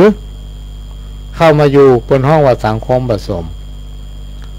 บยึดถือตามหีบห้อยที่เขาเคยปฏิบัติถ้าเขาอยู่กับบ้านเขาก็หู้กับบ้านเขานะพี่น้องท่านดูบ้างแต่ถ้ามีสักหลายๆคนที่วนเวียนไปเรื่อยๆงานไหนมีมันก็ไปหู้ไปหันมันไปศึกษาไปพอไปกวายไปสนใจโอ้ง่ายๆหลายๆคนไปแตะงานไหนมันไปมัดไปกูงานไปไหนก็ปะแล้วมาถามมันหูเรื่องที่มันหูเรื่องเพราะอย่างมันไปเพื่อเปิ้นหันหน้ามันบ่ได้ไปเพื่อเปิ้นถ่ายรูปไปเพื่อขอถ่ายรูปว่าวันนี้มันได้ไปงานมันสนใจสักอย่างถามอย่างหูอย่างสักอย่าง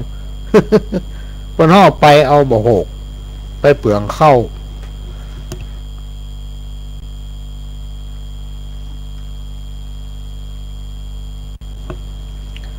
เคยไปหันหลายงานพี่น้องท่านฟังบอกว่าจะเป็นงานศพงานขึ้นบ้านใหม่งานอย่างก็แล้วแต่อย่างพ่อหลวงไปลำปางเนี่ยเพื่อนมาถามว่าพ่อหลวงทางปุ้นปัญญาอย่างได้หาทางบ้านเฮาเนี่ยเขาเนี่ยกันอย่างอี้นะพ่อหลวงว่าถูกก็ถูกก่แม่คือว่าหีบห้อยในการปฏิบัติเนี่ยมันไม่ใช่เหมือนกันรู้ตั้งจังใหม่บางทีเปิ้นก็ยะหำยังตั้งเพศเปิ้นก็ยะหำยังเฮาต้องโตยเปิ้นที่เปิ้นถามเฮาเปิ้นคือเกียรติเฮาบ่ได้พี่น้องท่านผู้ฟังที่จริงเปิ้นฮู้เต็มปุ่มไปหาพี่น้องลำปางพ่ออาจารย์เปิ้นนี่มันแค่ธรรมดาน่ะเวรตานกับปั่นปอนกับกำห้ำมันอย่างต่างๆเนี่ยโอ้มาให้มันได้กินข้าวบรรลัมนะพี่น้องท่านฟังนี่ปู่หลวงไปนั่งฟังน่ะประสบการเรียนรู้ด้วยตัวเก่าสุดยอดแท้ๆเลยพ่ออาจารย์เปิ้นนี่แต่เปิ้นแต่งมาถามเขาบ่ได้ว่าอย่างอี้ถูกกว่าหาที่จริงเปิ้นทำกันมาสมัยพ่อเฒ่าแม่มอนปู่อุ้ยปู่ย่าตายายเป็นหลายร้อยปีแล้วเปิ้นคือเกียรติเขาบ่ได้ว่ามันอี้ถูกกว่าหาคือไปทางไหนต้องเอาไฟหั่นพี่น้องท่านผู้ฟังเคยไปทางเมืองฝางนี่พิธี ประชุมเพลิงศพเปิ้นก็มีเป็นขั้นตอนของเปิ้นเป็นอย่างไปเฮาลูกตีอื่นไปลองไปศูนย์เปิ้นกะเอ้ยงี้บ่ถูกเน้อบ้านเฮามันยะก็เดี๋ยวไปใส่ของเฮาล่ะโหก็ฮีบเฮามีอย่างอี้อันนี้เคยไปประสบที่เชียงดาวนี่มีคนหนึ่งเปิ้นมาไปจากเชียงใหม่เขาเนี่ยแต่บ้านไหนบอกเข้าไปจี้แจงบอกว่าโอ้งานนี่นะพี่น้องท่านผู้ฟังทั้งหลายไม่โรจะต้องทำอย่างนั้นเฮ้มันถูกลักษณะพิธีในที่สุดมันก็ลงที่เผาเหมือนกันทั้งหมดอะแต่ว่าพิธีไม่จะแตกต่างกันไปหน่อยงั้นอย่างอี้เนยไปเป็นอย่างก็เดือดโดนหักละกะฮีบห้อยเขามีอย่างอี้ปู่ย่าตายายพ่อแม่เขาเพิ่นทำกันอย่างอี้อะบ้านตัวกับพ่อบ้านตัวบ้านเขากับพ่อบ้านเขาก็ได้สักกรรมพี่น้องท่านหรอเพราะนั้นกรรมที่ว่าอยู่ไหนเอาไฟหั่นยังใช้ประโยชน์ได้เพราะนั้นการที่เขาไปที่ไหนก็แล้วแต่เนี่ยเข้าเมืองตาหลิวเขาหลิวตาตัวต้องพอพิธีเปิ้นถ้าเอาหันไว้อันนี้มันถูกเขาก็มันยากกันแล้วฮะนะก็ได้เปิ้นก็แก้ไขกันเองพร้อมเป็นบ้านเปิ้นมากับคนบ้านเฮาเนี่ยเวลาเปิ้นมาเนี่ยอย่างเงี้ยมันพิษหอยของบ้านเฮาไปสรรเสริญย้อนว่ามันดีในที่สุดวัฒนธรรมตัวนั้นมากืนของเฮาไปละเพราะนั้นเฮาจะต้องเป็นเอกพี่น้องท่านผู้ฟังในฐานะที่เฮาเป็นเจ้าบ้านเขาจะไปสนใจหีบหอยอื่นเพราะเขาเป็นคนบ้านนี้รวมไปถึงสัปปะอย่างเลยพี่น้องท่านผู้ฟังวัฒนธรรมประเพณีของบ้านเขาเนี่ยเพราะฉะนั้นถ้ามันมีโอกาสครูบาอาจารย์ป้อนน้อยป้อนนานท่านผู้ฮู้ทั้งหลายเพื่อนก็คงจะมานั่งประชุมจุ่มนุ่มกันเพื่อเค้นเอาภูมิปัญญาพื้นบ้านเกี่ยวกับหีบหอยประเพณีที่ถูกต้องแล้วนำปฏิบัติให้มันเหมือนกันไม่ใช่ว่าเฮามาเถียงกันเองหมู่เดียวกันสิทธิสถาบันผ้าเหลืองมันกันออกมาแล้วเถียงกันทางกูถูกของมึงดีทางมึงมาถูกทางกูแน่แทนที่จะมารวมกันเหมือนกับตาบอดไปคำจ้างตาบอดคนหนึ่งไปกำแข้งไปคำขาจ้างจ้างเหมือนต้นมะพร้าวเป็นว่าจ้างนี่เหมือนต้นมะพร้าวนี่บ่ได้เลยไอ้ตาบอดบางคนไปกำใส่หางจ้างก็คือเหมือนไม่กวาดคนหนึ่งไปกำใส่งวงจ้างนี่มันเหมือนมือเขาเนี่ยโลหะเนี่ยตาบอดบางคนไปลูบใส่ที่ข้างจ้างที่แท้จ้างนี่มันเหมือนกับฝ่าเฮือนเนี่ยเที่ยงหัวกันบรรจบพี่น้องท่านผู้ฟังครูบาอาจารย์เป็นบอกถ้า4 คนเนี่ยเอามารวมกันเอางวงเอาหางเอาขาเอาตัวมารวมกันก็จะเป็นจ้างที่สวยงามแต่ด้วยความที่มีทิฏฐิคำว่าทิฏฐิของคนเขาเนี่ยมันมีมาแต่ไทยแล้วแต่โบราณแล้วมันก็เลยบ่ลงมันยอมกันกูก็ว่ามึงกูดีมันก็ว่าคนนั้นดีคนนั้นก็ว่ามันแน่ในที่สุดหีบหอยที่เคยนำปฏิบัตินี่จะหายอันอื่นจะเข้ามาแทรกเพราะฉะนั้นจะต้องมีการรวมพลังเค้นหาภูมิปัญญาพื้นบ้านที่ถูกต้องแล้วก็นำปฏิบัติให้มันเหมือนกันลดทิฐิสิ่งตั้งหลายเหล่านี้ไผ่ที่จะมาขับเคลื่อนได้พี่น้องท่านผู้ฟังถ้าบ่แจ้พ่อน้อยบ่แจ้พ่อนานบ่แจ้ผู้ฮู้ทั้งหลายตลาดใดที่เฮานำเอาความรู้ความสามารถที่เฮามีอยู่นี้มาหักล้างกันอันนั้นเป็นการทำลายหีบหอยจารีตประเพณีของเฮาต่างอ้อมเป็นการทำลายต่างอ้อมซึ่งบ่เกิดผลดีเลยไผจะฮู้ยังได้ก็จ้างพี่น้องท่านผู้ฟังเพราะว่าเฮา อายุเฮาถึงบ่ถึง100เพราะฉะนั้นเฮาสมควรที่ต้องร่วมกันแล้วมาถ่ายทอดพอน้อยพอนานครูบาอาจารย์ทั้งหลายเหล่านี้จะเป็นผู้ที่นำเอาความดีงามเช่นปู่ย่าตายายเพิ่นนำปฏิบัติแล้วเพิ่นอยู่เย็นเป็นสุขมาถึงเฮาถ้ามันบัดดี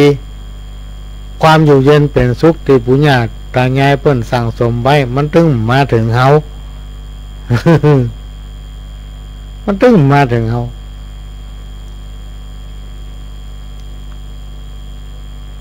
ความอยู่ดีสบายที่เกิดขึ้นได้ถึงวันนี้เพราะบรรพบุรุษของเราโดยเฉพาะวีรบุรุษนี่ผู้กอบกู้บ้านกอบกู้เมืองนี่วันนี้มีความสำคัญต่อชีวิตประจำวันของคนเราทั้งหลายถ้ามาเราต้องตกเป็นทาสเปิ้น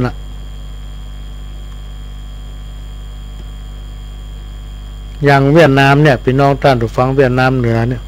เวียดนามใต้เวียดนามเหนือที่เปิ้นปั่นกันไปดูไปไหว้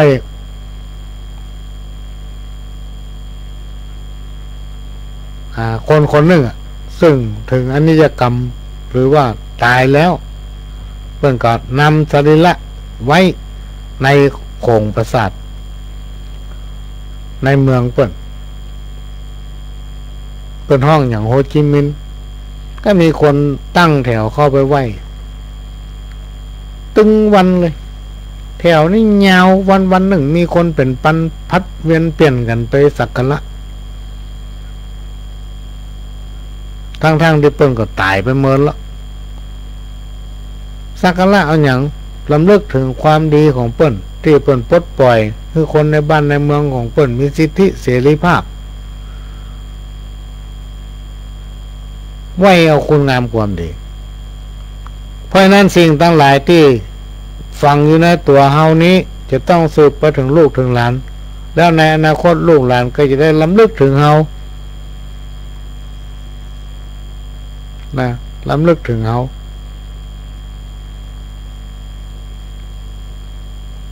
ไว้หาคุณงามความดีถ้าเฮายังปากันเฉยพี่น้องท่านผู้ฟัง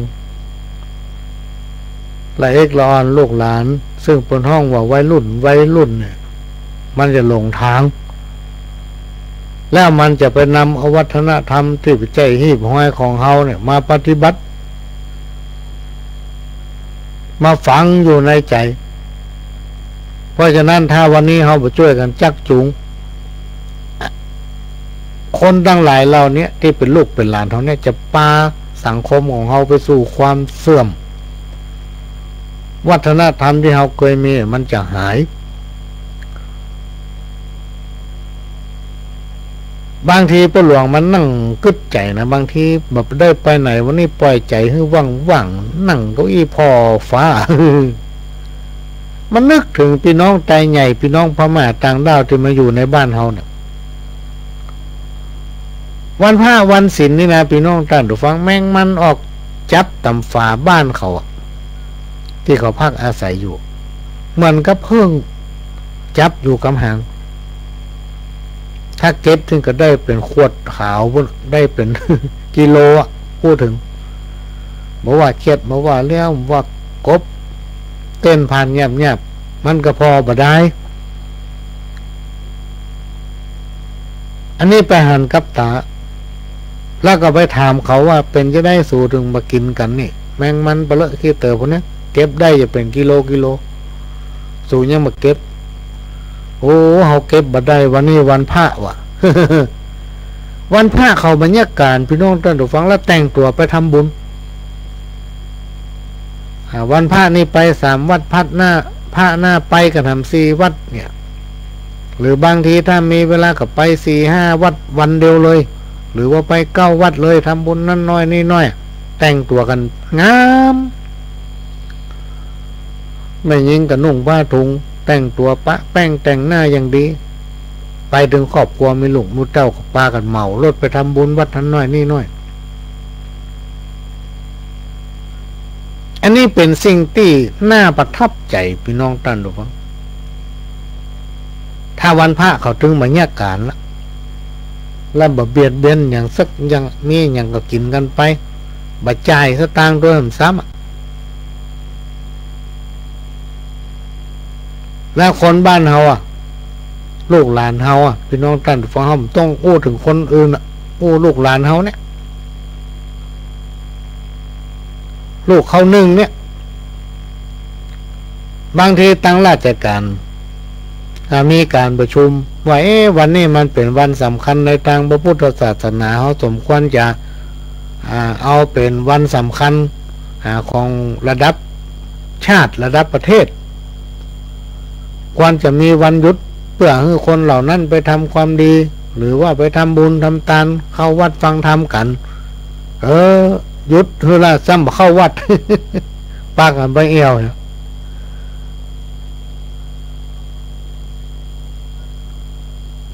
นี่เป็นสิ่งที่เฮาทั้งหลายพี่น้องท่านผู้ฟังจะต้องช่วยกันพ่อลูกพ่อหลานจักจุงเขาทำในสิ่งที่ดีงามแล้วจิตใจเขาจะได้พัฒนาควบคู่กับสังคมต่างโลกต่างธรรมจะได้อยู่ร่วมกัน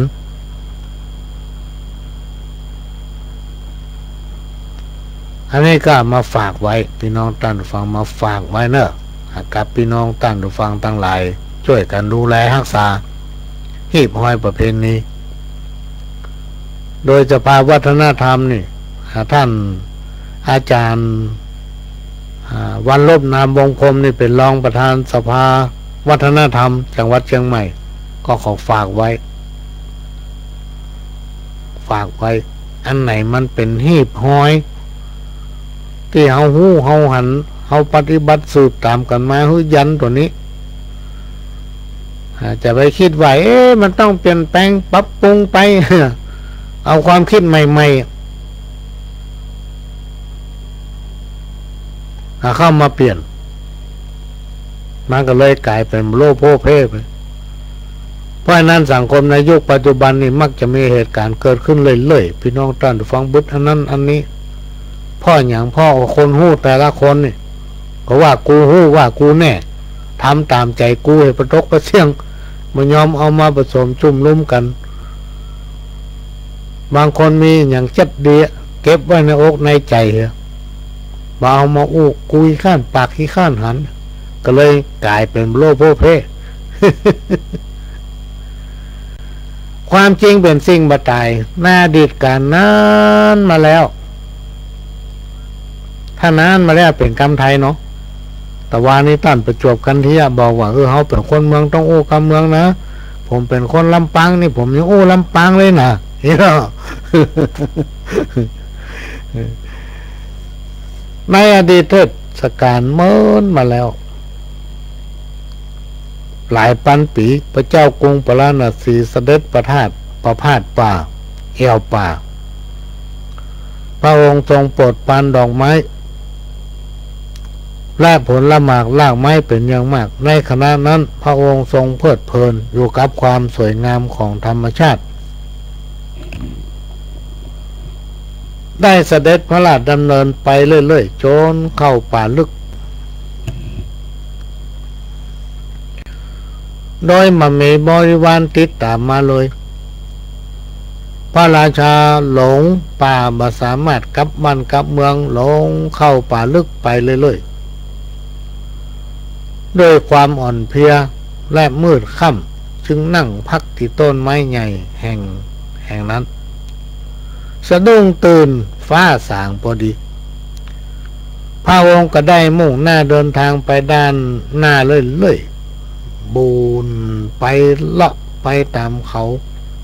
หมอว่าเป็นที่ไหนเพราะบนป่าเขาแห่งนั้นมีความสวยงามเหมือน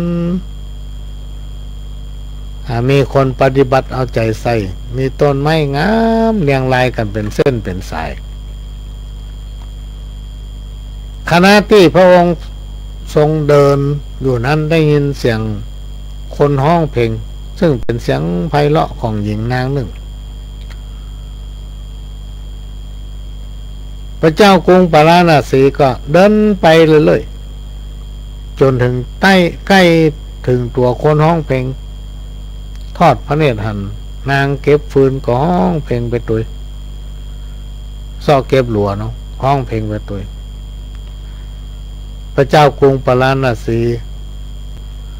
ก็พิจารณาว่าหญิงคนนี้มีรูปร่างหน้าตาสวยงามดูการทำงานกับคนน่าจะเป็นคนที่มีระเบียบเรียบร้อยจึงเสด็จเข้าไปใกล้แล้วก็ตัดถามโอเกียวปาราสีพระองค์ก็รู้สึกประทับใจในตัวของนางจึงเข้าไปช่วยนางทำงานพอตอนค่ำก็ออกมานอกหมู่บ้านนอนนอกศาลานอกบ้านตื่นเจ้าก็ไปช่วยนางเก็บฟืนทำอย่างนั้นเป็นเวลาหลายวันจนไม่ยิงนางงามคนนั้นอ่อนใจยอมเมื่อเข้ามาอยู่ในบ้านแล้วก็อยู่กินร่วมกันเป็นสามีภรรยาต่อมาประเมินพระโพธิสัตว์ก็ถือกำเนิด ในคันของนางมีอยู่วันหนึ่งพระราชาเล่าเรื่องที่พระองค์หลงป่าให้นางฟังและก็พยายามที่จะให้นางเชื่อว่าพระองค์เป็นพระราชาเป็นพญาเจ้าเมืองของกรุงปาราณสีได้จะขอลากลับไปยังบ้านยังเมืองหลังจากนางอนุญาตให้พระองค์กลับพระราชวังก่อนที่จะเดินทางกลับพระราชาก็ทอดแหวนจากนิ้วของตนเองให้กับนางพร้อมกับตัดว่าหากนางคลอดลูกออกมาเป็นแม่หญิงจงขายแหวนวงนี้เลี้ยงดูลูกให้เติบโตแต่ถ้าคลอดลูกออกมาเป็นผู้ชายจงปาลูกพร้อมกับแหวนวงนี้ไปพบกับข้าที่พระราชวังหลังจากตัดเสร็จก็เสด็จกลับกรุงปาราณสีเมื่อครบกำหนด10 เดือนนางได้คลอดลูกเป็นผู้ชาย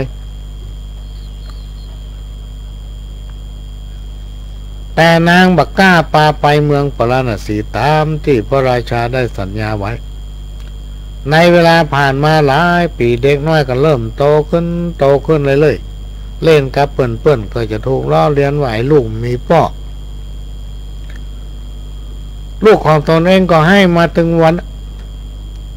ออกบ้านไปแมลงก็ต้องให้ปิกบ้านเพราะว่าโดนขอล้อเลียนว่าลูกมีพ่อนางจึงรู้สึกสงสารลูกที่ถูกล้อเลียนอยู่ถึงวันต่อมานางก็ไม่สามารถอดทนต่อไปได้จึงตัดสินใจปาลูกมุ่งหน้าเดินทางไปสู่ยังกรุงปาราณสีพอเดินทางไปถึงพระราชวังจึงบอกความประสงค์ให้มหาดเล็กทหารเฝ้าหน้าวังทราบหูถึงความเป็นมาถึงหมดเมื่อมหาดเล็กได้ฟังแล้วก็เข้าไปกราบทูลพระราชาขอเดชะฝ่าทุพระองค์ทุลีพระบาทปกเกล้าปกกระหม่อมพระเจ้าข้ามีสตรีนางหนึ่งพร้อมด้วยลูกชายต้องการเข้าเฝ้าพระองค์พระยาค่ะพระราชาทรง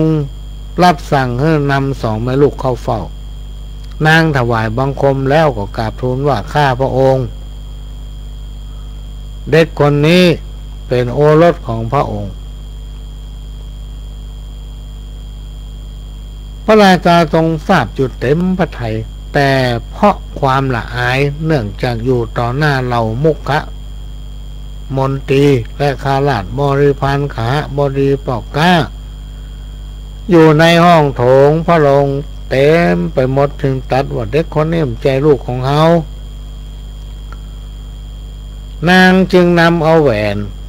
ที่พระองค์มอบไว้ให้มาแสดงเป็นหลักฐานพญาเจ้าเมืองก็ตัดว่านี่เป็นใจแหวนของเขานางคิดในใจว่านอกจากแหวนนี้แล้วก็มีพยานอื่นแต่นางก็มั่นใจว่า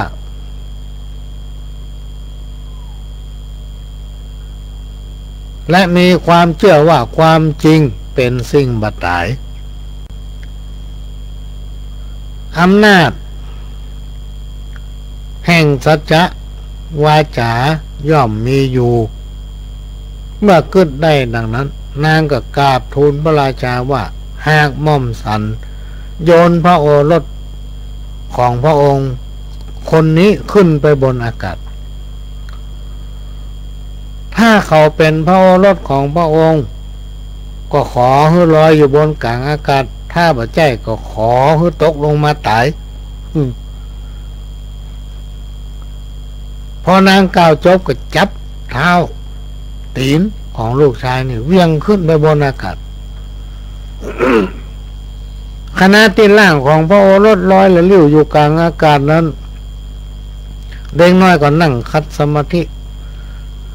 ทำให้ทุกคนที่นั่งเฝ้าพระราชาอยู่ในท้องพระโรงต่างประหลาดใจแล้วเด็กน้อยก็กราบทูลพระราชาด้วยเสียงอันไพเราะว่าข้าแด่พระราชองค์สมมุติเทพม่อมฉันเป็นพระโอรสของพระองค์จริง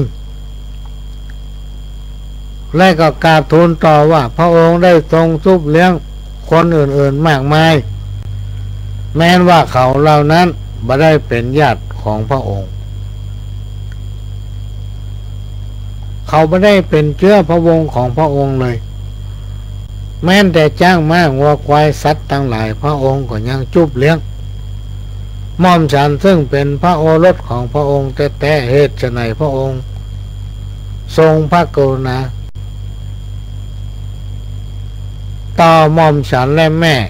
ของฉันอย่างอีพญาเจ้าเมืองกรุงพาราณสีได้ฟังคำกล่าวของเด็กน้อยนั้นแล้ว ทรงลดทิฐิทรงละอายต่อคำอู้ที่เสียดแทงพระทัยเป็นอย่างยิ่งจึงทรงเหยียดพระหัตถ์แล้วตัดว่ามาหาพ่อเถิดลูก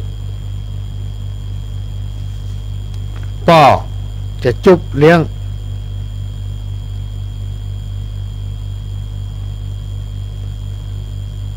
เจ้าคือสมพระเกียรติเราอามาตย์องค์ขมนตรีข้าใจตั้งหลายต่างอัศจรรย์ต่อเหตุการณ์ที่เกิดขึ้นทุกคนที่อยู่เฝ้าในท้องพระโรง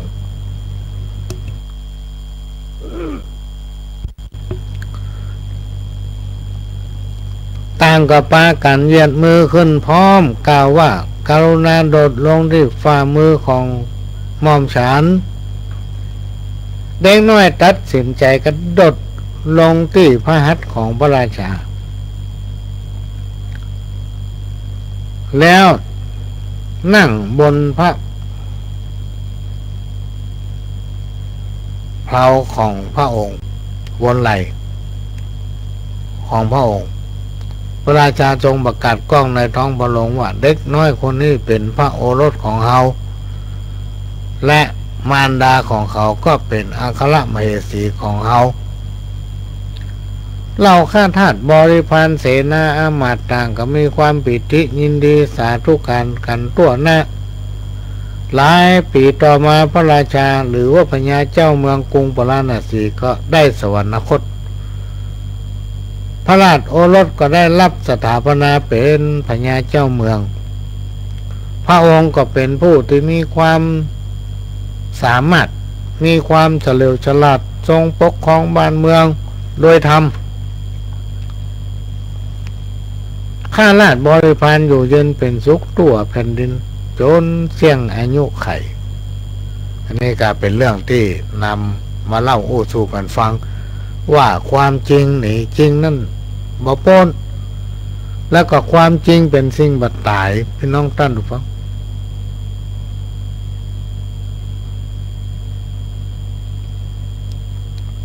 ถ้าเอาฟังไ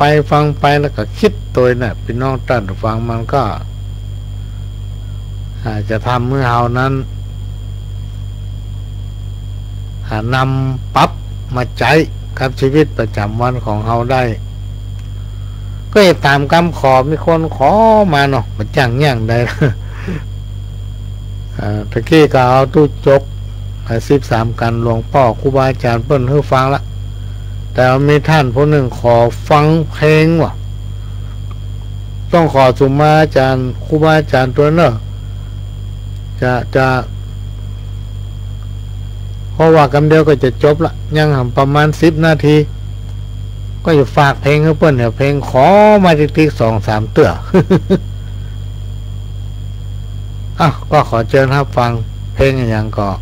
ฟังเอาเนอะกึดเอาคนเดียว เชิญครับ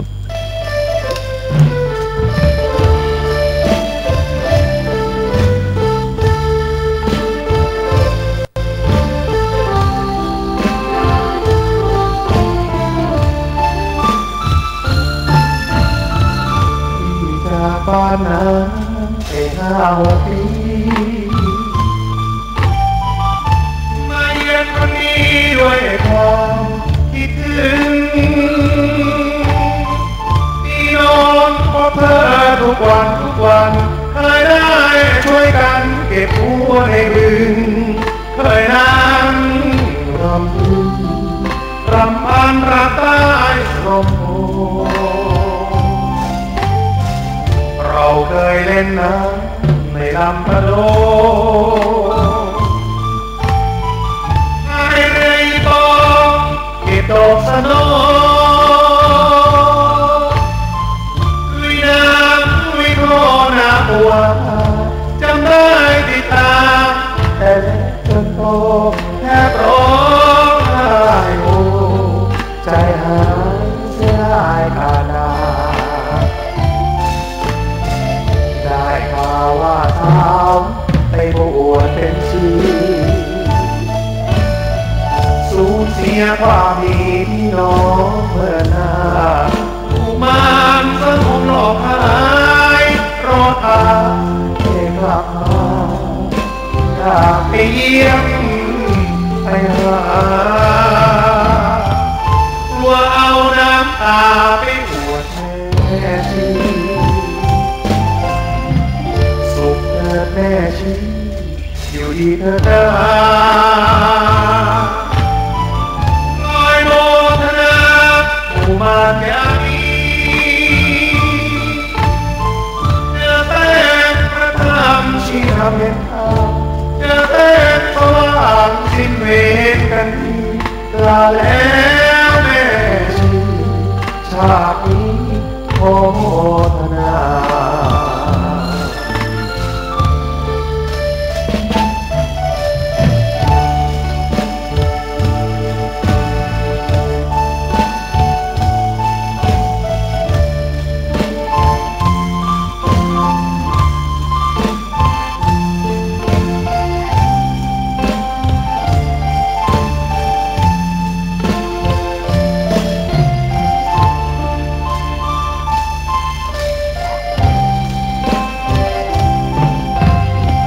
สุขเถิดแม่ชีอยู่ดีเถิดนา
ดเป็นแรงใจ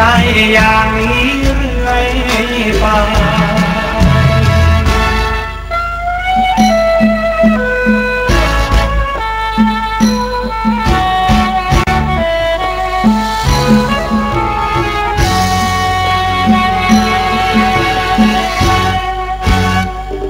ขอ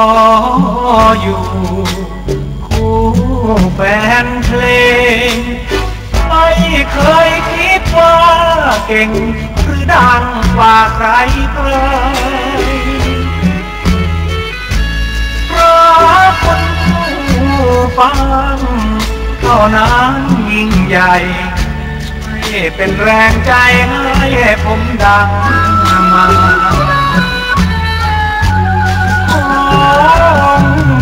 เทวาสถิตฟ้าฟ้ายิ่งใหญ่คุ้มให้ท่านเถิดนาขอจงเชื่อใจไว้เถิดว่าตราบชั่วชีวาไม่ลืมแฟนเพลง